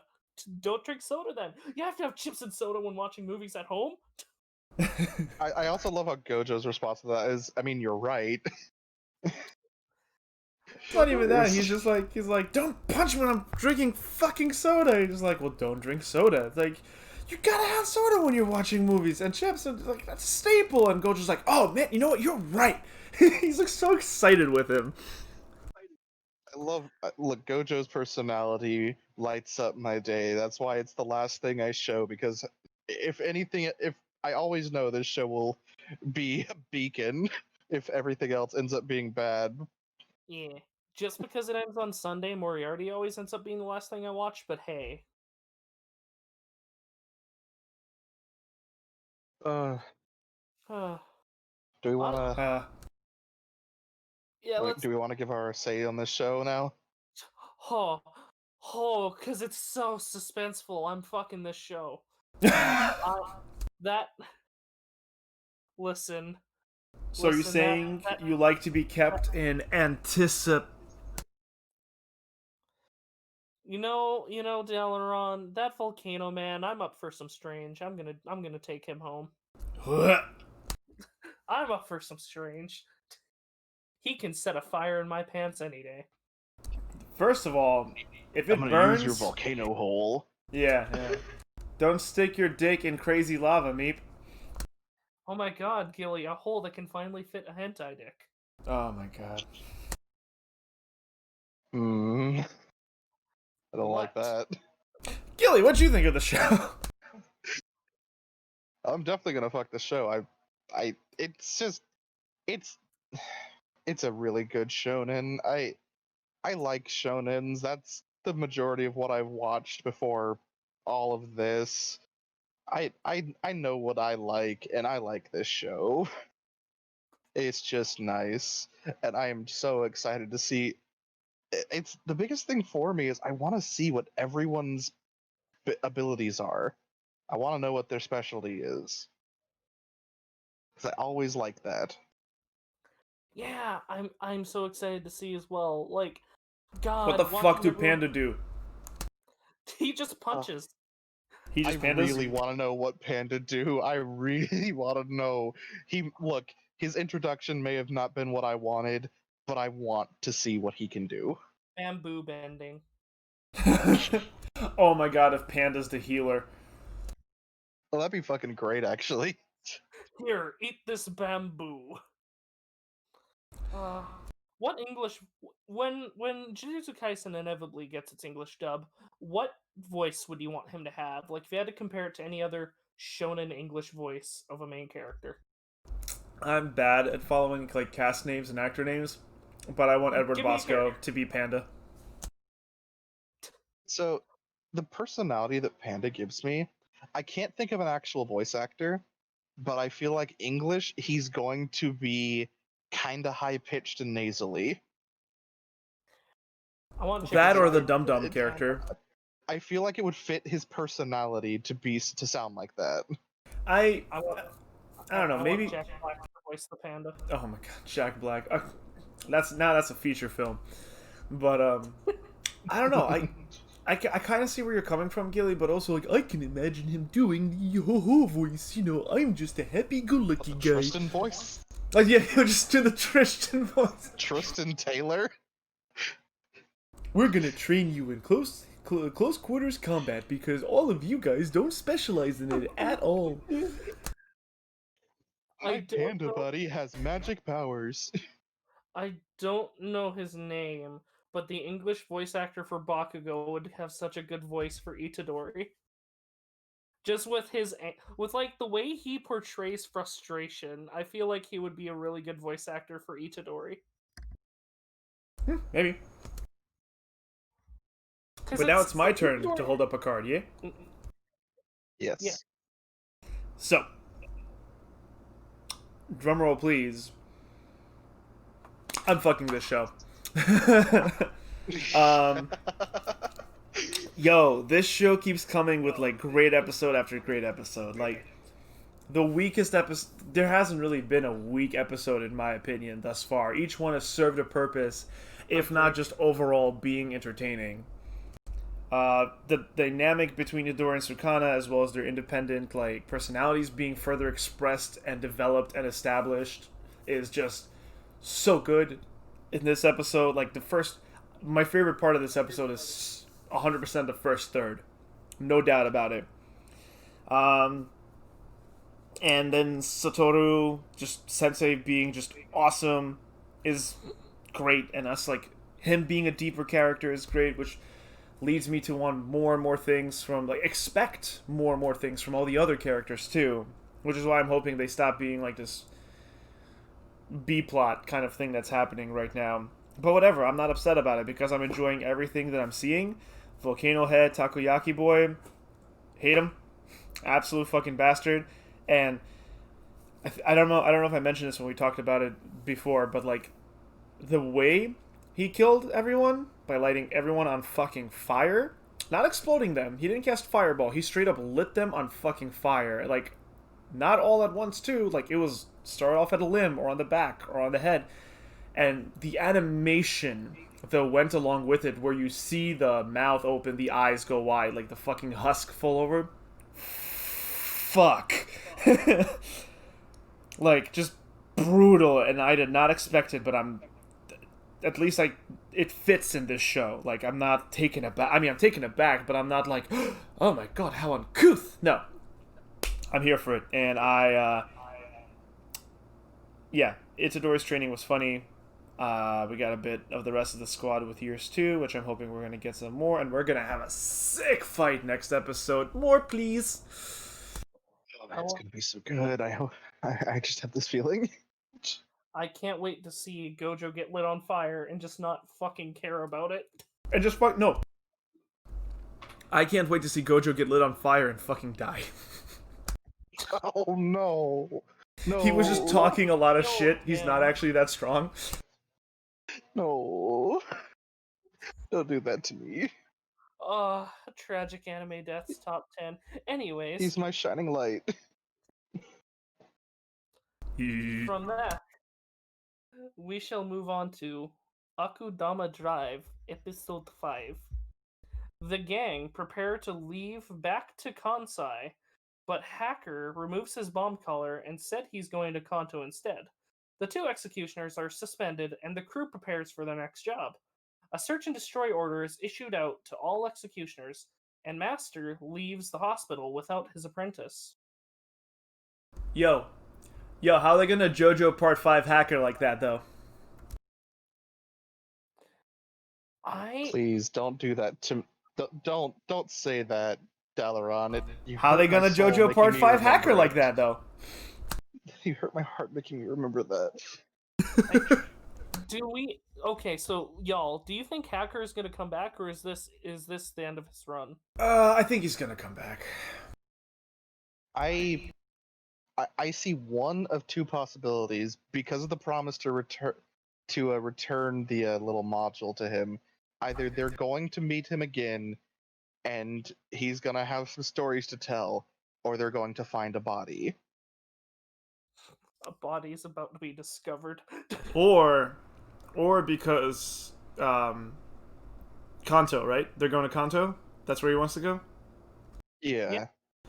Or because Kanto is shifty as fuck, he's gonna come back as an enemy because they're gonna do something to him. Either brainwash him or make him into a full android or something. I will say, with that whole thing in general, I was not expecting him to leave. No. But they did hint at it multiple times. Yeah, he said he was talking about how he was very bored. It was very obvious, and obviously the sort of joy he was getting out of the last episode, finally having a little bit of a challenge, was not enough to sate him. I mean, he got to try Kanto Tech, and now he wants more. And this episode brings Yeah, up a good point for all of these characters. No one in it, aside from maybe Hoodlum and Doctor, are in it for the money. Yeah, yeah. Courier is in it for pride. Brawler is in it for a good fight. Swindler is in it because she fucking got herself in this mess and it's her fault. Hoodlum is here for money. Hoodlum's always been there for money. Hoodlum got involved because he heard the fucking 1 million yen. He's like, I'm gonna come join him. 100 million, sir. Whatever, you know what I mean. I mean he was gonna just fucking be out of there if because he was trying to get Hacker to like, no, take my collar off too. Yeah, yeah. Which the weirdest thing was that he was the only one that asked to take his collar off. Everyone else was just like, eh. I honestly thought Swindler would too, but she was too focused on like, why are you leaving? Swindler is too good for... Man, She's so precious. man, I'm gonna say this because I didn't get to say it before. Meep, you asked, like, do we think if Hacker's gonna come back? I've said what I said, but I also thought that that fucking Fugo was going to come back at the end of the series, and then it turned out that they just retconned him out of the show because his powers were too OP. Like, I don't know if Hacker's gonna come back. But, we got a lot of really, and I mean, like, really good Swindler this episode. And... Yeah. And we just got like really good character interactions in general, but we got some of the best Swindler we've seen since episode 1. I would argue the best Swindler we've seen because we're starting to see her develop and change as a character. And she's having conflict with Doctor. She got a lot of screen time, and she actually got a lot of like things that she did and said and showed for herself. And I think that was really important. Yeah. And she had that conflict with Doctor, and then Doctor said, hey, I see how everyone here is falling for your innocent act, but not me. Which, honestly, for a minute there, I thought, when Doctor leaned in, I thought she was gonna just creepily kiss her for a second. I was like, wait, are you Cutthroat wearing a wig? What happened? Speaking of Cutthroat, Oh yeah, I liked Cutthroat. Really good. It was really good this episode. I'm coming around to Cutthroat, which I didn't think I would, but yeah, when Cutthroat takes the background and his genuine admiration for Swindler shines through when Swindler got in Doctor's face to defend the kids when she was pushing on them, which I don't even fully agree with Swindler with that one. I would probably do what Doctor was doing. Wait, hold on. Before I get back to Cutthroat, great fucking scene where she's like, you're bullying the children, and then everyone behind Doctor's like, hey, don't bully. Bullying is not cool. Yeah, Brawler's like, bullying's not cool. Great. Everyone was mad at Doctor, like everyone, even Courier's like, hey, don't bully kids, and Brawler's like, yeah, bullying isn't cool. Fucking then I love like, oh, the force field only brings out weaklings. It's like, then you have this first. That was amazing. It was amazing. He's just like, oh, that thing makes food. Give me meat. Gets blasted by the force field. Black Cat Kid is just like, yeah, usually it's the weakest who try to take things by force all the time. And he just gets nuked by the barrier, then gets up and pats Swindler on the back. Hey, when you're done with that, I'll go. I'll wait till you're done. Brawler is so great. Speaking of, I found the line. It's, hey, bullying is bad. Cut it out, Doc. I love how they're all like anti-bullying. It's a very good message to teach these kids. They're all anti-bullying, but if you need to dismember somebody, that's not bullying. Then there's Doctor. If you need coke, I'll be out back. But no, that's Courier. But you back on what you're trying to say about Cutthroat, because you got way off again. So, I mean, this show just has, like I said, there's so many great character interactions this episode, and I'll get into like the more kind of like construction and analysis. But yeah, Cutthroat. He took a back seat, and he's still creepy on Swindler. But when she got in the face of Doctor, and it's like, "Don't bully kids," and then everyone turned around and kind of like all defused the situation. Swindler is just sitting in this rusty bathtub, watching, feeling the rain, which the rain was incredibly well done too. You mean Cutthroat? Who'd I say? Swindler? You said Cutthroat got in Doctor's face, and he said Swindler was in the bathtub. Whoops! Switch those names around. Swindler got into Cutthroat, Doctor's face, and then Cutthroat was in the bathtub. And like up until that Cutthroat point, got I'm into like, Swindler.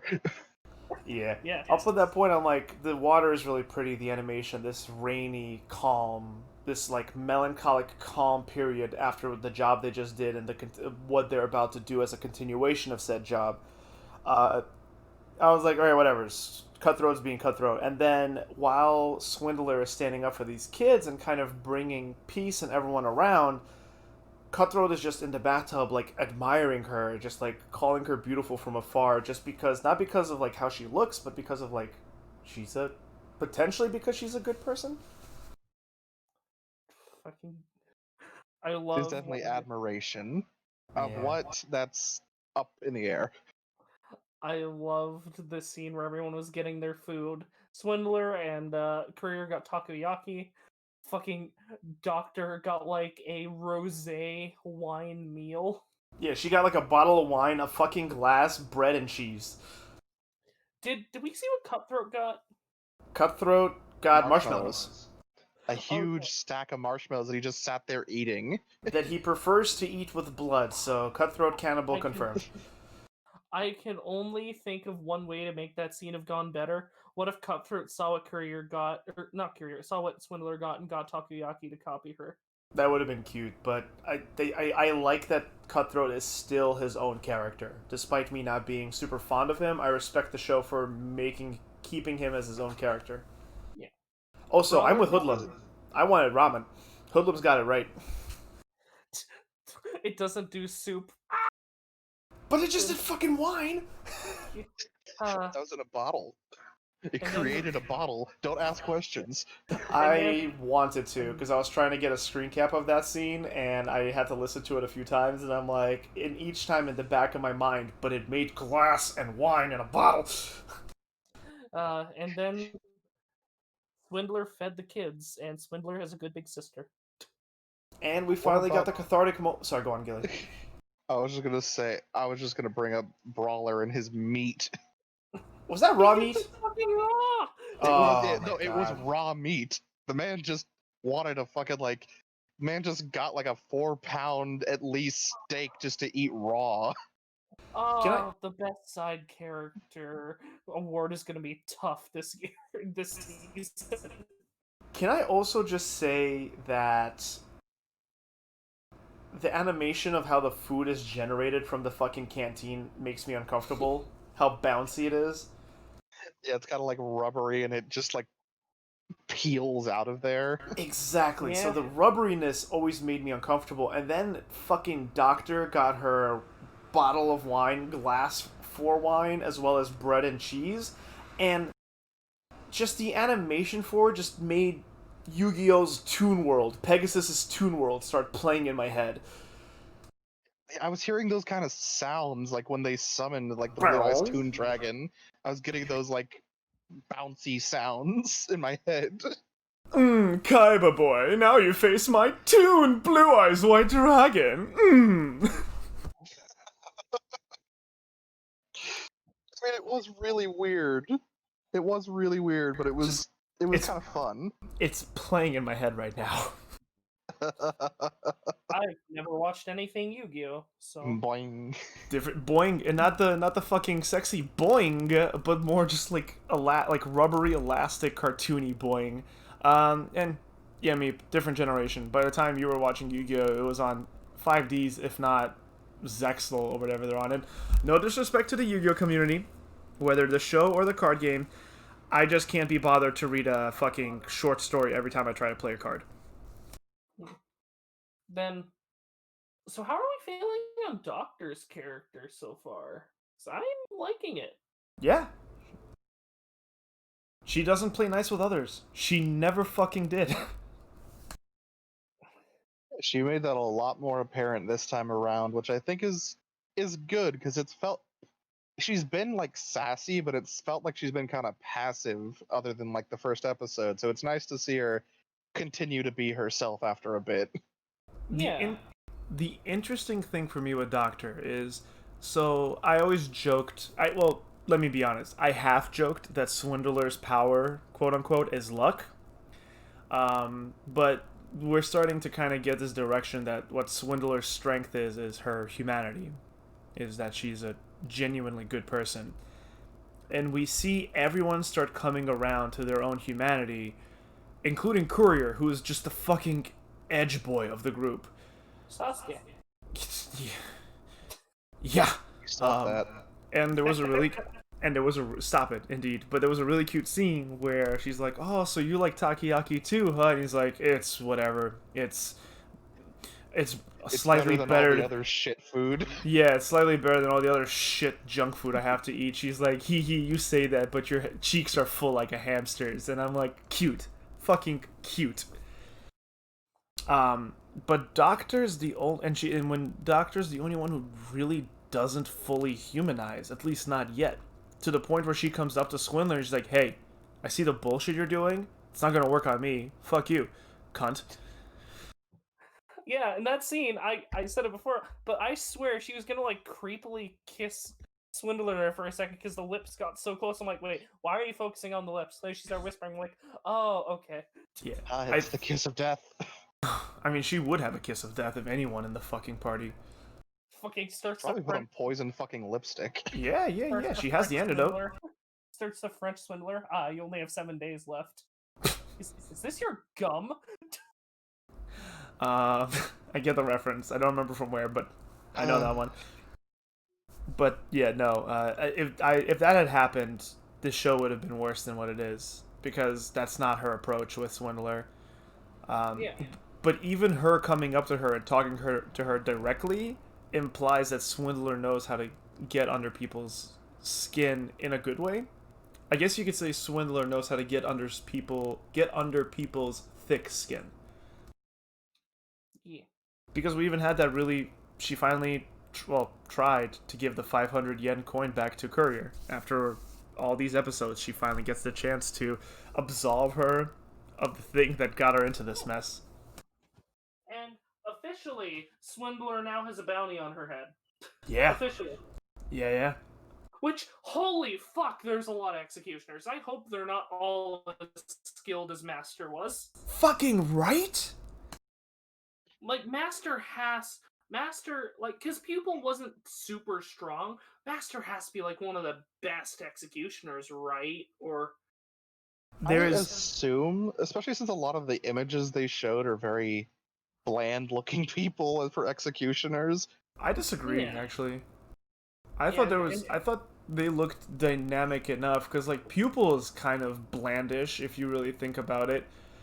But I guess that's the point. I saw a couple of interesting ones. The black executioner in the rainy part of wherever the transmission was going, him and his partner were really cool. But, when you have, like, 200 people shown on screen, they're not going to all have unique designs. It's not fucking Dora to Dora. Yeah, and this...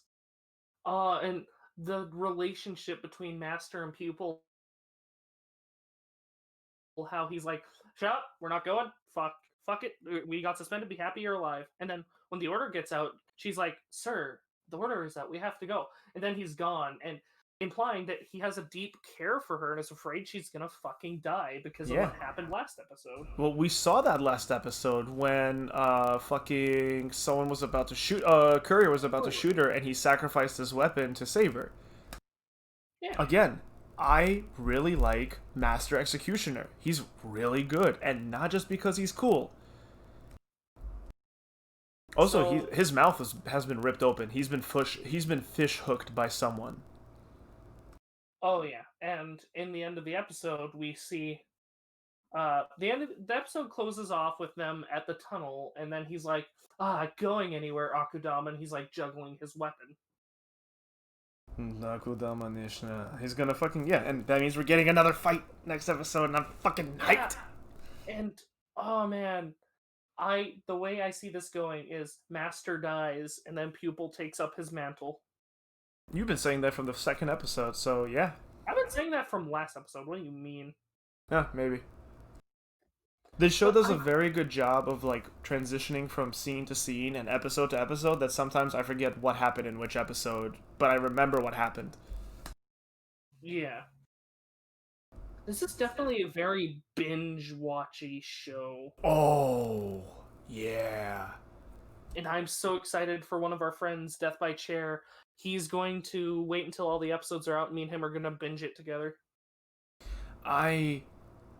Let me know if that exhausts you, because as how fucking amazing the show is and well, impeccably paced it is, I can also see that it is a lot and it is intense and extreme. So I want to know if it tires you out by the even up until this point. Sure thing. But as someone that regularly will binge My Hero, trust me, I can handle it. Okay, fair enough. Killed my level me binge One Piece. All No. of Wampus. I did, but that's a conversation for a different time. But yeah. Monster. This is why I have patience, Dalaran. Are we ready for cards, ladies and gentlemen? I can't take that away from you, Gilly. There's nothing I can say that will take that away from you. You've earned, unlike Elena, you've earned this. Yeah, I'm ready for cards. I say, are we ready for cards? But I already have it written down in votes that we're fucking this episode because why bother? Well, Why bother with suspense? This is a show, after all. Closing thoughts. I know. I'm not saying don't give your closing thoughts. I'm saying, like, I'm asking, but really, I already wrote it down. Of course. And I think everyone knows, but this is a show, so in this instance, we do have to stand on ceremony. No. But I'm gonna fuck this show. What was that, Gilly? I just said it, so I'm gonna fuck this show. Yeah. Honestly, I'm gonna bring it up now because I meant to bring it up. As we talked about, there was a lot of like little bits of character development here and there, and it was really nice. And I think one of my favorite ones was right at the beginning of the episode, where Brawler openly admitted that man made him scared. Yeah. Like that, I liked that because he was very insistent that doesn't happen, but he openly admitted it at the very beginning of this episode, and that's nice. He said it never has happened to him before. And yeah, that too. Like that, I really appreciated like that whole thing. It was nice, and everything about this episode was really nice. And even though it wasn't like super action packed, it didn't need to be. Yeah. It was just good. It was good interactions. It was good writing. It was good use of animation to show like how characters are feeling even when they're barely talking. It was really good. I 100% agree. So the kids are adorable. They're cute, but there's something uncanny about them for me. There's something that kind of unsettles me about them, especially something about the girl who doesn't really say anything really unsettles me. I don't know, I get simultaneously Persona vibes, but also like Demon Slayer vibes from the two of them. But her eating the takoyaki, though, it was so cute. Yes, both of them eating takoyaki was super cute. And that was basically one of the only things she said the entire episode. Yeah. That being said, which was adorable. They're sus, right? Like the twins. Something about them. Yeah. Something's off. And then he talked about this, secret professor. It's something. My theory is that they're gonna bomb Kanto. Oh shit! My god. They bombed us with the power of the sun. Let's bomb them back. I'm gonna fuck the show, and I'm gonna pass it to whoever's gonna take it next. At the last episode, like the third to last episode, the twins turn around. We're Akudama too. She's nuclear, and I'm bomb. Oh god. What was that? Which character are you fucking down on? Um, honestly, everyone this episode. Gilly said a lot what I was gonna say, so I'm gonna try to keep it brief, not to repeat too much. But yeah, that scene with Brawler was really good because not only did it pull back to what was said last episode without making it a fucking flashback, it again re-establishes Brawler's character. He doesn't get. He's like, what? Do you really think I'm in this for money? Nah, I'm here for the best fight I can get. And now that the fight's over, I'm good. Keep my share of the money. I don't give a fuck. And on top of that, he was willing to go into the fucking dark energy fallout hell that they left the executioners in just to get that fight. This, it's a super solid episode. Just not for the plot or action's sake. Like it wasn't that. Like it was much less plot and action heavy, but it was still so strong. Just man, the character in this set, like this. I said this about episode 2, and I'll say this about episode 5. This is how you do an intermission episode, an intermission session for like gameplay writers and game planners. Like a lot of really, really good character interactions occurred this episode. Dynamics, interactions, personalities, depths, facets, all explored, none of it forced. There was like a lot of good gaffes and jokes along this way too. I don't know about you guys, but I'm having a very funny week with this week's of anime. With these episodes, it's been pretty funny for me.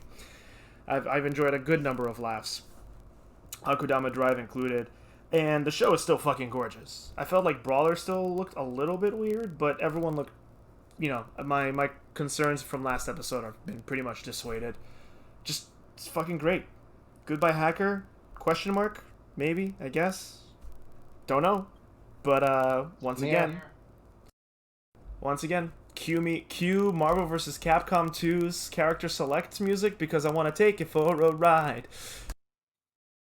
Do you think this is the point where multiple characters start to drop off? Like, do you think next episode is going to be the episode where Brawler leaves, and the episode after that, Doctor?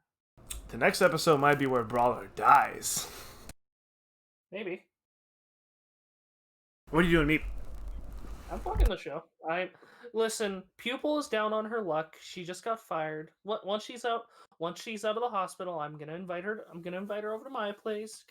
Cook her a nice dinner, and then paint the walls white. She's gonna cut your dick off by accident because she's gonna get flustered. She's not Doctor. What do you mean? No, I said by accident. Doctor would do it on purpose. Doctor would try to give me a furry dick. Bad dragon. Speaking of furries, what would happen if I invert your penis and then reattached it? 10 exercises that make your vagina a dick guillotine. Gee. I tried to give you guys an out with speaking of furries, but you didn't take it. Episode 5 of Kuma Bear. Kuma Bear. Yuna starts thinking with portals, and discovers the ability to travel place to place and bring eggs to the city. She helps an orphanage that was abandoned by the Lord and creates a massive egg empire and refuses to sell to the Lord. The Lord finds out that a subordinate was embezzling money, and to this day you can still hear the cries of him and his children from the dungeon. You roboted out there at the very end, but you can still hear the cries and wails of him and his children from the dungeon, yes. Who wants to start?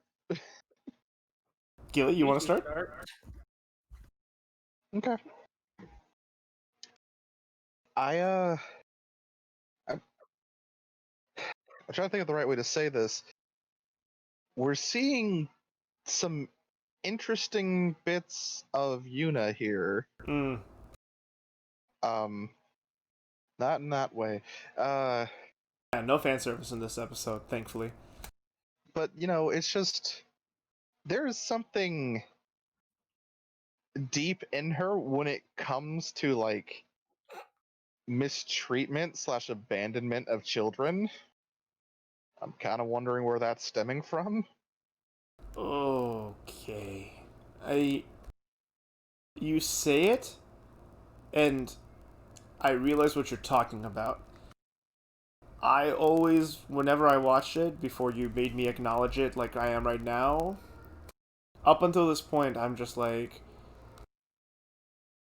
Sorry, someone's blasting music outside. Take it away, guys. It's hard to take it from where it is now. Sorry. Still I got it. do not like this show. Oh, hold on, just to finish the point because the person drove away. You because said to take it from there. I'm sorry, I fucked up. I fucked it. I fucked it like we fucked Kuma Drive. Anyway, You take that back right now, you son of a bitch. I Don't love call that it you roboted out on the son of a part of the son of a bitch. He's son of a bitch. You son of a bitch. Okay. You don't treat Akudama Drive like this. It's a good show. What I was saying is, I always just chalked it up to her, like her resentment toward nobles and her protection of children as like the classic RPG hero mentality, right? Save the people, fight the bad guys. But I'm gonna be honest, Gilly, I really hope that this show does a lot for a fucking Moe show. Like, it takes this episode, we have to deal with corrupt nobles and embezzling from orphanages, and also orphanages and the orphans that live within them, and the sad people that run and live in orphanages. Because when Yuna gives them a chance to work, which I still have questions about because child labor question mark, the kids turn around and are like, if it means that our teachers don't have to cry in secret, we'll help, we'll work. And I cried. I teared up a lot.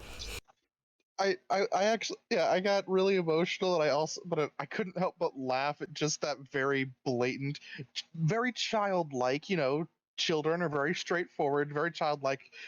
Does that mean the headmistress and teacher don't have to cry in secret anymore? Oh, my heart. God. Also, Delaron, you call it child labor, but it's basically a farm, and people get away with that all the time nowadays. So That's what I thought, that we're technically in like a medieval world. So well, I'm saying in real life, people make their children work on farms for free for the thing of, oh, you're eating my food, living in my house. You're gonna pick up those eggs, you dirty little orphan.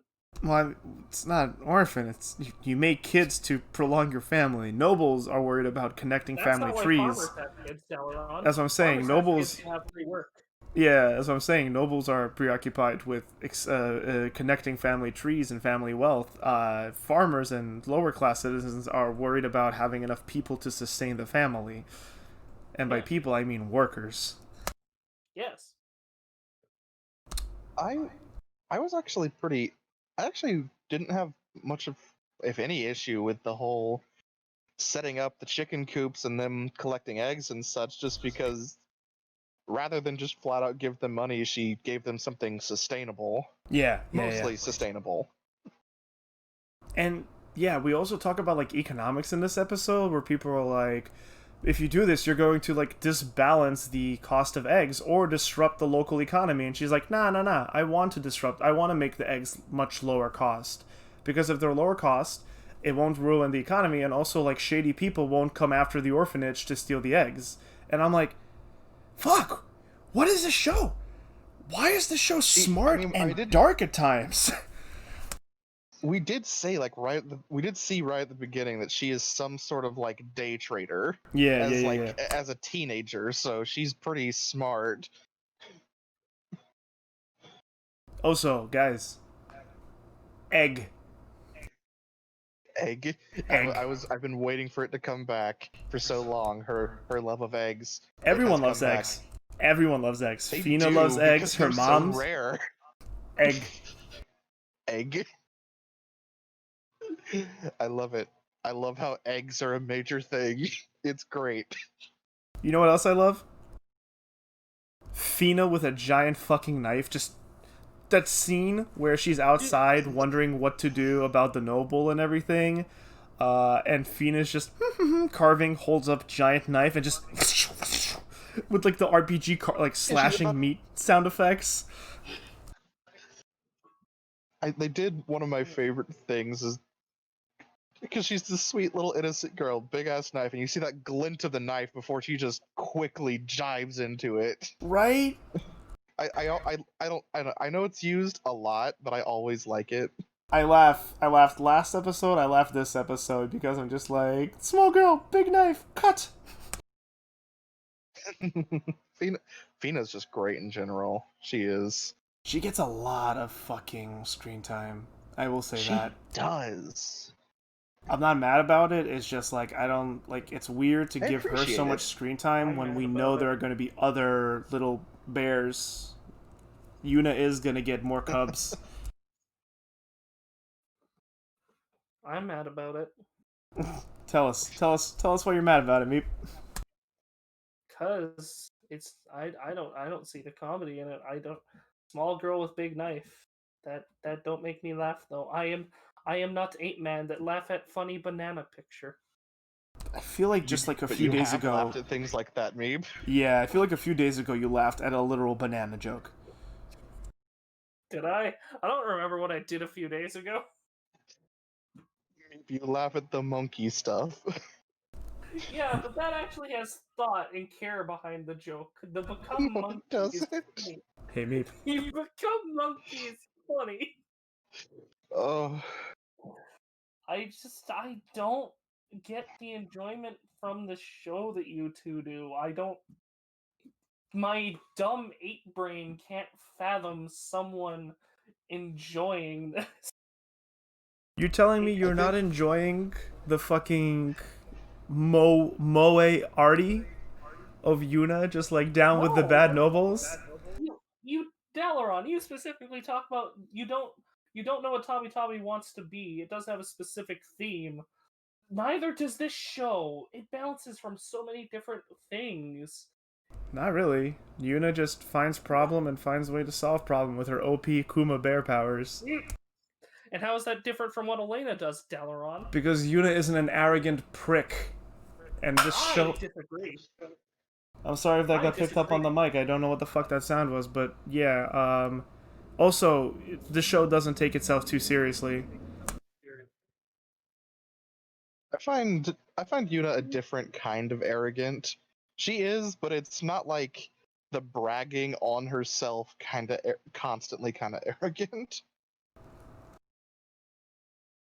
I mean, also, are you sure the show doesn't take itself too seriously? I don't know. When Fina's mother was on her deathbed, that seemed like pretty serious to me. Yeah, but the show wasn't like jerking itself off about it. I still hold that Fina's mother should be dead, but anyways. You're fucking wrong. I actually, so I was very concerned when I legitimately thought that the lord of that land was just completely took money from the orphanage. I was upset because he seemed to be a nice guy, and I was very worried about that. I'm like, oh. You see, Meep, we're starting to... Yuna's ideals and character is starting to resonate with us. Because you two are on paint thinner or something. But yeah, I agree, Gilly. I also was concerned. Yeah. I was very worried because he was very nice, and he had the super sweet daughter, and it was just like, I really hope he's not a closet villain. So was this episode he's called? Definitely in the closet, but. So was this episode called Yuukoku no Yuna-arty or Yuukoku no Moe-riarty? Oh my god! That's what it was called. I'm voting for Yuukoku no Moe-riarty. If I had to pick, it'd be that one. Can I change my vote on Moriarty? Can I kill Moriarty? No. No. Frida's already dead. Oh. Yeah, no. I want to kill Fred. That's close to Frida. No, stop it. Fred is pretty close to Frida. Let's kill the small child. The Don't show Stop does, that. Moriarty hasn't had issues with killing children. Don't worry, Gilly. I also made myself sad with that joke I just made. Shall we hold up knives, boys? You two make me sad by fucking this show. Me, hold up your card. It's a knife. I'm stabbing the orphans. Fina made me do it. Or not Fina. Yuna made me do it. I finally went on a rampage. Slaughtered all those orphans and took their eggs. Could you? They're fucking dead. And you have to deal with it. I literally have in my notes. Oh no, sad orphans. Well, they can't be sad when they're in hell. No, that's sadder orphans. They were... I'll go next. Stick your dicks in these bears.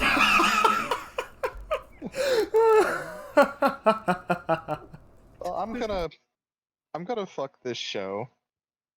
I'm pretty sure that merchant guild lady is of age. Maybe, I hope. I think she is. Actually, I'm sorry to interrupt your card, Gilly, but that does bring up one point that I didn't make yet. Cool. The merchant lady? Not a fucking creep. What the fuck is happening? Oh, those are cans exploding. I'll be right back. Those are people coming for you, Dalaran, for fucking this show. They're behind me too, but they can't stop me. Nah, I didn't send people after Gilly. I knew what you were gonna do from the start. No, I love this show. I really do. It has become such a show. It's become a show that I've been enjoying so much that I've changed up my watch pattern for when I watch shows. That I now watch this immediately after Adachi to Shimamura, so I stop feeling sad. That's sad. It has altered my viewing pattern just because it makes me happy enough that it fixes everything that Adachi does to me. That's sad. Sad. You're sad. You're sad. Did me and Meep just make the same joke in the same voice? Yes, you did. No, yeah, I love the show. I love Yuna. I love Vina. I like the stories, and I'm glad to see that the Lord continues to actually be wholesome. And as soon as he found out there was an issue, he went right out to deal with it, and he decked that guy. He decked, yeah, so there was like a fucking lesser noble, lesser lord who worked under him who's been embezzling the funds, and yeah, I guess I'll just use this to go into my final thoughts. I'm fucking the Kumas. Please don't take that out of context, internet. No, you're sticking that dick in. No, but I'm the bear. No, you're not. I mean, You again, don't get that luxury. Anyway, this show does way more than I expect it to do. Like, egg markets, orphans, corrupt nobles, the punishment of said corrupt nobles. There's a lot going on in this episode. And I like it. The show got emotions out of me this episode. I straight up teared up when the kids were like, we'll work if it means, like, sad. So sad. I see you two are quoting the popular VTuber Gura. Oh no, I do enjoy. I have fallen down the VTuber hole, but just because emotions. Like, I won't. We already said it before. Like, we'll work so that so our headmistress and teacher doesn't have to cry. Like, fuck. Yeah. I don't know. On paper, I see what you're saying, me, but like these shows are way too different to compare. Like, this show doesn't take itself seriously, but when like really dark notes come through, it's uncanny, but at least it fits the context. And it does make me uncomfortable. Because you don't expect it from Moe, But at least here, the characters fucking act, react, and live with it. So it's not just this suspended, shitty puddle of grease and edge. I mean, I'm just bored every week. I'm just bored every week when I watch this fucking show. Just So I just imagine how I can brutally maim and kill these characters when I'm watching the show. It's the only way I get enjoyment. and that's something for you to figure out with your therapist. I killed him long ago. I mean, what? Oh no, Gilly, He that said means I you were was next. unhinged. He said I was unhinged, and I didn't like the way he said it. Now we know why he likes But cutthroat. unhinged rhymes with door hinge. Exactly. That's why his face is now my door hinge. Not relatable. Anyways, that is 1 kill and 2 fucks for Kuma Bear. But guys, you know what this means. Ochikobore Fruit Tart is fucking dead. Finally! Goodbye. God, I am sorry, Gilly, that it had to die, but Look, I'm not Gilly, I'm sorry. I understand everyone's complaints. I'm just so numb to that kind of stuff in anime that every time a super fan servicey kind of scene happens, I don't even really see it. I'm just paying attention to everything else because I'm so used to that being a norm. it makes me sad that Tabitabi is going to be probably the next one to die. We don't know. I know you two probably aren't going to kill Kuma Bear, Ikebukuro anytime soon, and the other 4 are not going to die. Well, we have reached a point where the shows that I really enjoy are left, which is a problem because it's still 7 fucking shows. We've whittled it down to honestly like the strongest of the bunch. So now it's going to be what is just not as good this week. Yeah. Well, that's the thing. What is going to be our breaking point? That's the thing. I can't wait to see Kuma Bear fucking die. Remember, guys, we don't have to kill a show every week. No, but we it's don't. still 7 shows. That's a lot of time of my life. Hey, you were the originator of us doing this, so reap what you sow, Yes, friendo. I expected us to get like maybe 3 or 4 good shows, not Yeah, 5 that I enjoy and 7 that you enjoy.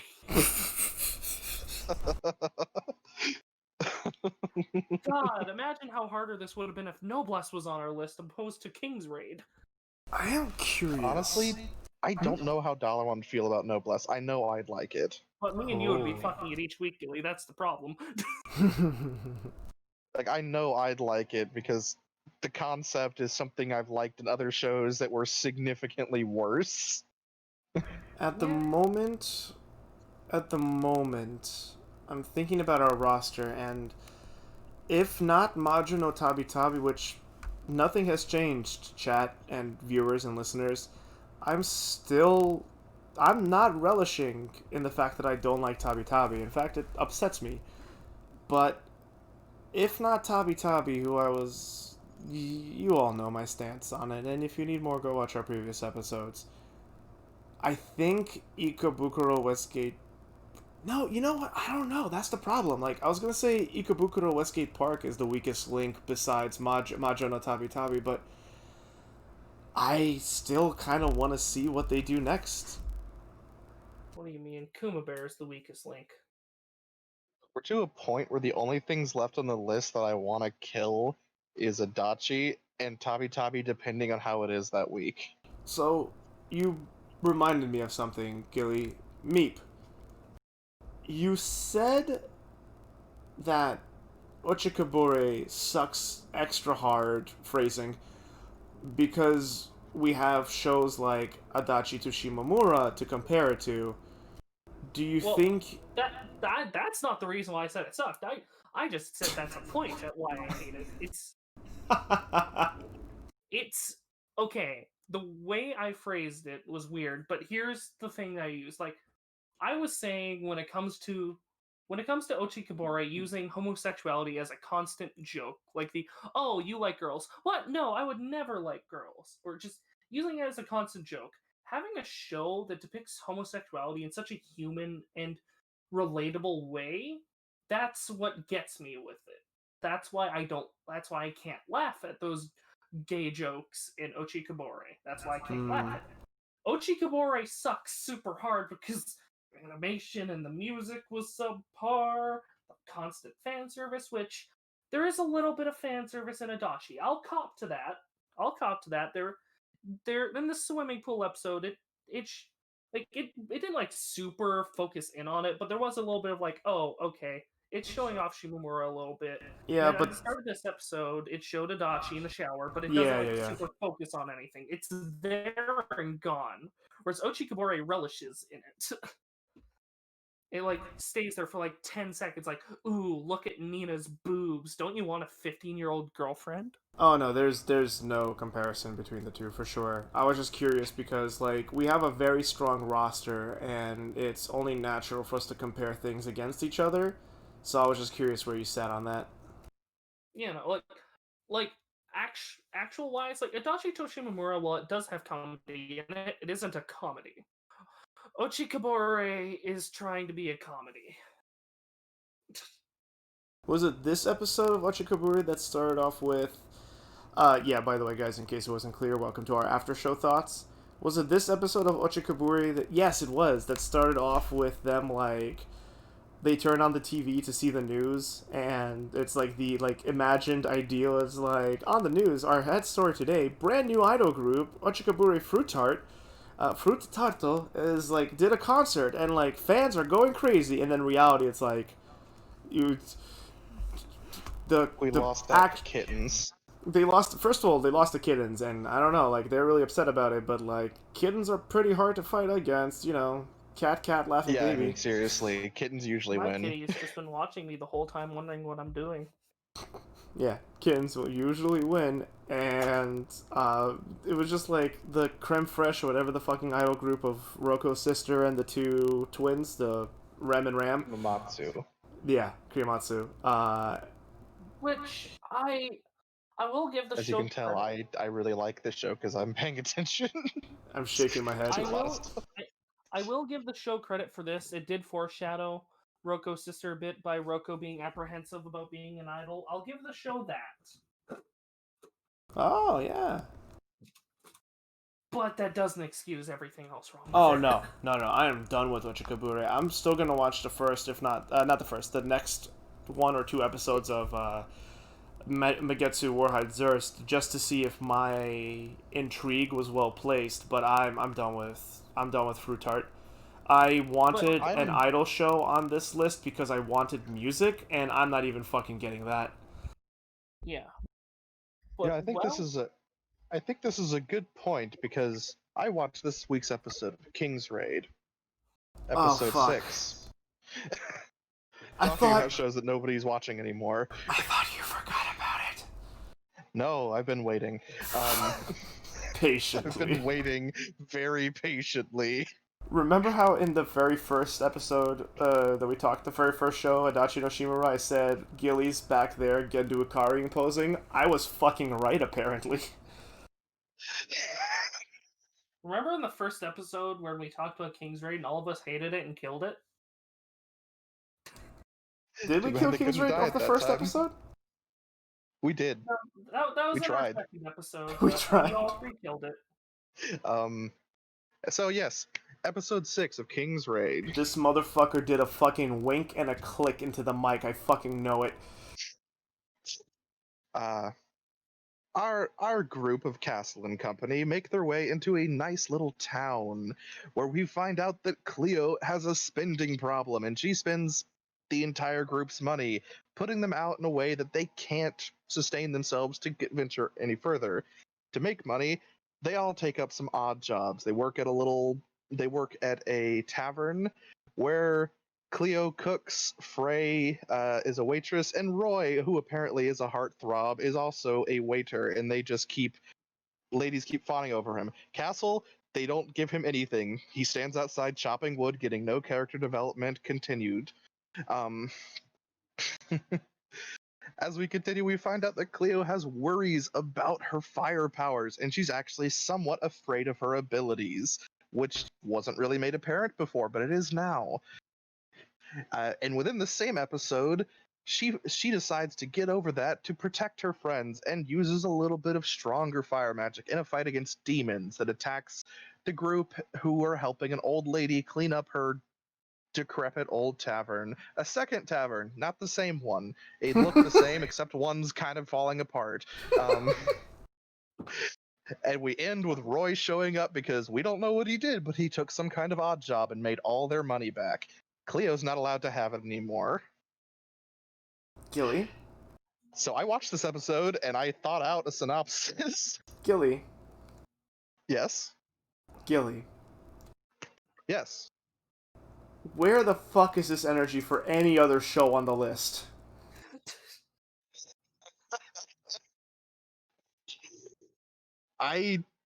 Because I'm trying to think of a synopsis for this show, meaning I have to actually think more about this than almost anything else. I don't know if I have ever simultaneously been so impressed and disappointed. Listen, to be fair, as someone that writes these synopses, yeah, you kind of have to think out the episodes a bit more. The funny thing is, I thought because this is basically an episode glorifying doing side quests in a mobile game, it would kill me. No. But to everyone's disappointment, I'm actually still interested. Is it because Roy went and became a gigolo for the week? I don't know what he did. He took some kind of job. He was talking about finding somebody, so he did something and made a lot of money in one day. He fucked all the local village girls for money. They were fawning over him. Exactly, which good for him. Nothing wrong with that. There was more personality from Frey.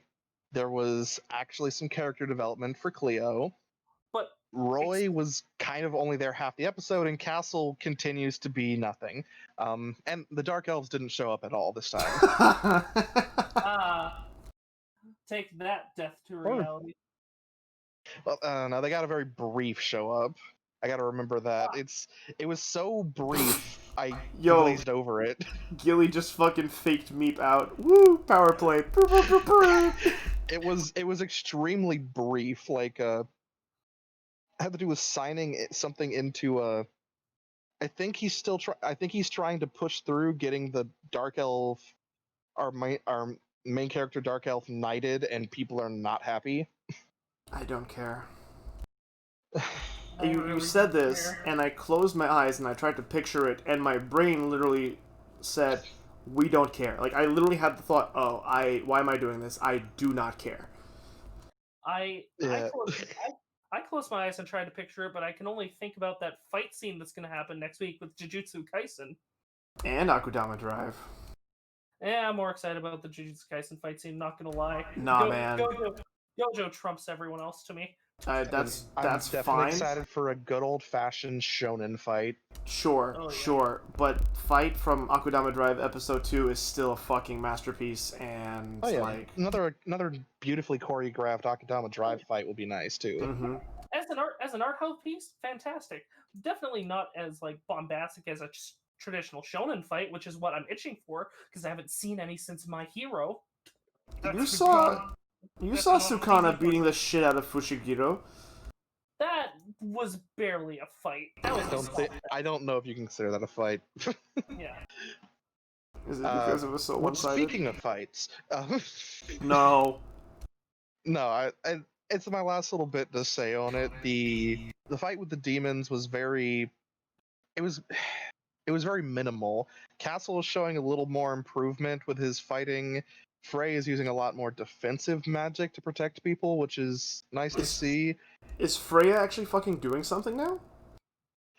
Yeah, she's actually throwing up she was throwing up barriers around Cleo while Cleo is having a small emotional breakdown on the battlefield, not using her magic because, fire magic causes nothing but problems. Yes, that was a thing that happened. Why in that one shot that you showed us, why did Frey look so dead on the inside? Was it because someone else fucked Castle? That was that was after Cleo, our fire mage, had spent literally all of their money on knickknacks. She didn't buy anything useful. She went shopping, and she is a spendaholic. She bought a bunch of things she didn't need as they walked through the town square. Oh my god. Gilly, I just saw your Akudama joke in the Discord where you're just like, where Akudama too rips off their children's suits to be 8 feet tall and ripped. But yeah, just to be clear, I'm not shitting. I mean, we are shitting on King's Raid, which I think like we need a zombie award, and then moving forward, if we continue this show, we need a shit on King's Raid award. I'm glad I'm still glad you're getting enjoyment out of it, and I'm happy to hear about it. I'm not trying to like shut you down or dismiss you. Honestly, Look, I made a joke about continuing to watch Fruit Tart, and I probably will, but I'm not going to talk about it. I can't talk about Fruit Tart. Like, I have a good time out of it, but it's not a show I can have a conversation about. yeah. Because even though I like it, I legitimately can't sit and defend it because I know what's wrong with it, but I still enjoy it myself. That's all we ask for, is that you admit what's wrong with it. I know it has issues, and they're glaringly apparent. I just still have a good time, so that's why I couldn't kill it, because I still had a good time. That's why I'll keep watching it, but I'm not going to talk about it. If you continue watching Fruit Tart, just let us know if there's any actual good music or like choreography. No, if it brings itself to some kind of like at least good moment, I'll make sure to bring it up.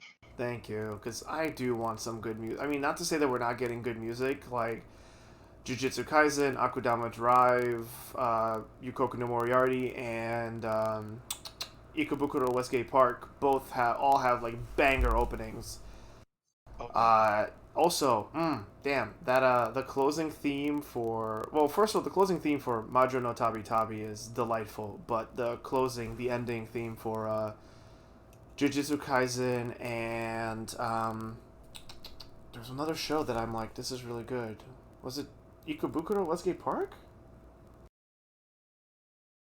Regardless. I like No Moriarty's closing. Oh, it grew on you?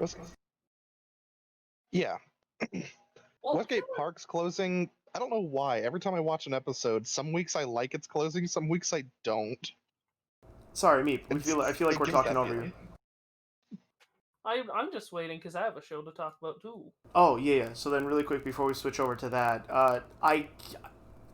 Gilly, I get it, but because we've had like kind of sad the last 2 episodes of Ikebukuro were sad, it really fits well, especially into last week's episode.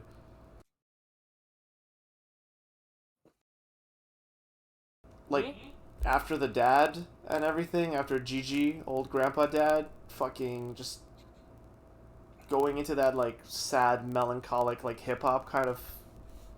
It felt heavier. We still don't know if he drove his taxi into the ocean or not. I don't... That actually made me sad, Meep. You know he didn't. I know. Only because of what Makoto said. So much pain in that poor man. He didn't deserve what happened to him. He did not. But that's life, guys. It's often unfair, and things happen to people that don't deserve it every day. A friend of mine that I occasionally watch these episodes with, he argues the old man deserved it because he raised his son wrong, and I'm like, no, bad. Slapped him over the head. Thank you, because he's a firm believer in parents dictate how their children are, but that's not true in all cases. That's a complicated conversation that I feel like we'll save for another time. We'll save until Ikebukuro Westgate Park covers it. But for now, I would like to talk about Noblesse, which... Vampire Knights? No, Okay, I don't know where y'all are getting their vampires from, because there has not been a single... I'm 5 episodes in. There's not been a single mention of vampires. They're just called Noblesse. And they aren't even... They have mind control powers, and they don't suck blood. I don't know where people are getting the vampire thing from. Was that in the description? They're thousands of years old and they rose from a crypt. It's an assumption. Yeah. Also, they raised look from- like okay, vampires. They're raised from coffins, and they're centuries That's old. worse! The way, hey, listen, let me explain. The way they explained is they're called noblesse, which is a fancy word for nobles. They are beings that love humans and think they're beings that need to be protected. So they protect humans. They do not suck blood. They do not do any of the vampire stuff except slight mind control, but they do it for the greater good. So I opened up Noblesse on my anime list, and the official preview trailer 2 literally has him holding up his hand, adjusting the glove, and blood wrapping around it. Yes, that's in the opening. Which, by the way, I was a fucking liar last week. I was hoping the ending is still meh. Repeat because you roboted out. I said I was a fucking liar last week. I loved the opening. The ending is still kind of eh. And y'all are about to hear me simp because I'm about to talk about my favorite character, Syra, who, God, she's just an amazing character. Like, she's so soft-spoken, but she has a smile you want to protect. Like, she's kind of passive, but she's such a good girl, like, really nice. Like, she helps around the house without needing to be asked. You know, she always asks if people want help. She's always, supportive and helpful. She's just such an amazing character. God, why couldn't a Noblesse been on our list as opposed to King's Raid? Because then we would still be with HOs. Yes. But I'm still watching 8 shows anyways because of Noblesse. Oh, so I just looked up images of Syra. Syra J. Liard, right? Or Loyrad? Syla J. Williard. Loyrad, yeah. Or Liard, whatever. Regardless, I just looked up. First There's of all, no L! Wait, okay, there's 2 L's. But it doesn't start with an L. yes, it does. Loyard, no? Okay, you're looking at the wrong character because her name is Syra J. Williard. Liard. Okay, maybe. She's white hair, White has a hair, scythe. full uniform, right? Yeah. Yeah, No, yeah. that's a character in the webtoon. Oh, well, whatever. Okay, well, I'm looking up at her images and it looks edgy as. First of all, edgy as fuck. Second of all, how are you possibly asking where we get vampires from with this fucking aesthetic? Because you're looking at the web, not the fucking anime, Dalaron. But Meep, what about? I'm seeing she's a noble resident of that household name. I don't know, Meep. That doesn't help. Either way, she is the best character in that anime. And also, that anime has a really fun antagonist I can only describe as cutthroat but more psychopathic. I have several announcements to share. So the scythe dude from fucking Jujutsu Kaisen's opening. Scythe dude.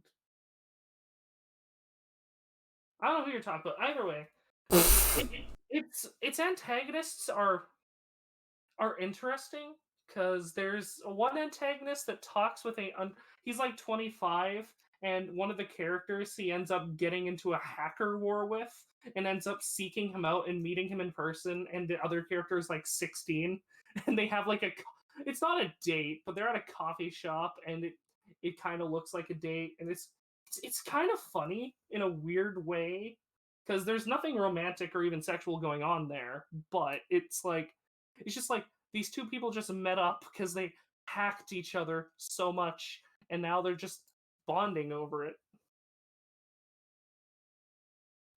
It's such a good show.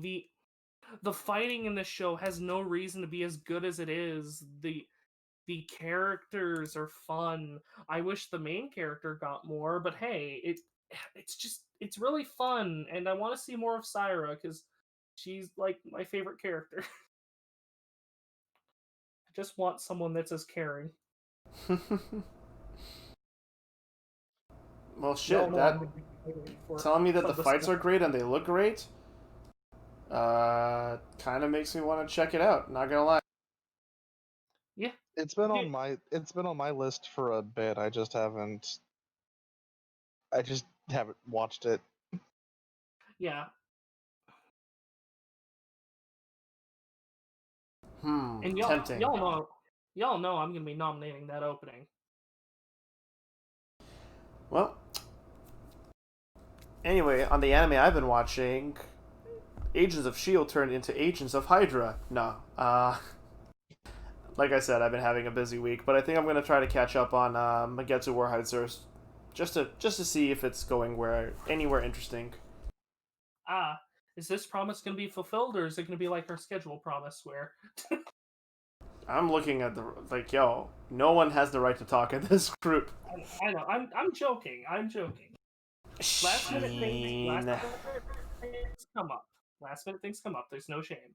Shine. Anyway, guys. Unless your bathtub explodes, in which case, why not just leave your bathtub?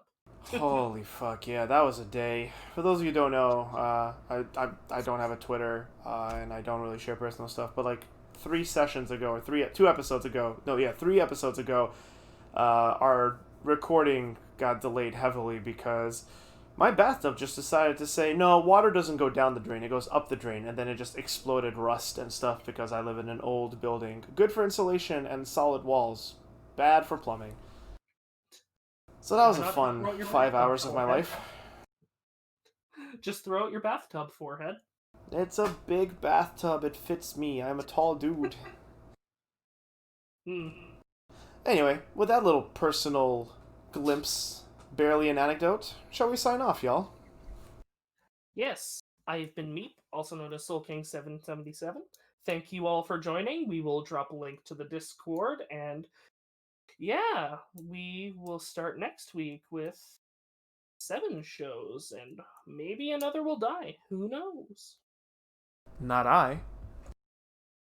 I'm hoping at least... I'm hoping we're down to at least 5 by the end of the season, because a fun part of the show is seeing what dies each week. Yeah, we'll see. see. Not faulting anyone for voting the way they do. Speaking of people voting the way they do, Gilly, why don't you sign off while everyone types in #PoorGilly? I am Gilly. That is who I be. I will continue to be watching certain shows. Like I said, Fruit Tart, I'm not going to bring it up unless something actually notable happens. King's Raid, I'm going to continue putting you through this until I hate the show. So, have fun. And yeah, that's me. That's been me. And as always, I have been Dalaran, signing off while Lost in Paradise plays off in my head. Jujutsu Kaisen's closing. Catch us live, y'all. Come through. Check us out. We stream on Twitch /Dalaran Quest. DALARON Quest. If you're watching it live, you're here. Welcome. Hi. Thanks for being here. Appreciate you. And if you guys are catching this on YouTube, feel free to stop on by. Full disclosure, this last month stuff has been happening on the week. I have not really been streaming except for this, but hopefully with less shows on this and just a little bit easier workload, I'm gonna be popping in and doing some fun Let's Plays and streams and just hanging out playing different games. Otherwise, guys, everyone who's here right now or viewing or listening to us later, thanks. Seriously. We say it every time, and it doesn't change. We appreciate you. Genuinely so. And as always, thank you to Team 4-Star. You guys made this possible by originating the idea and then giving us your blessing to try to continue it.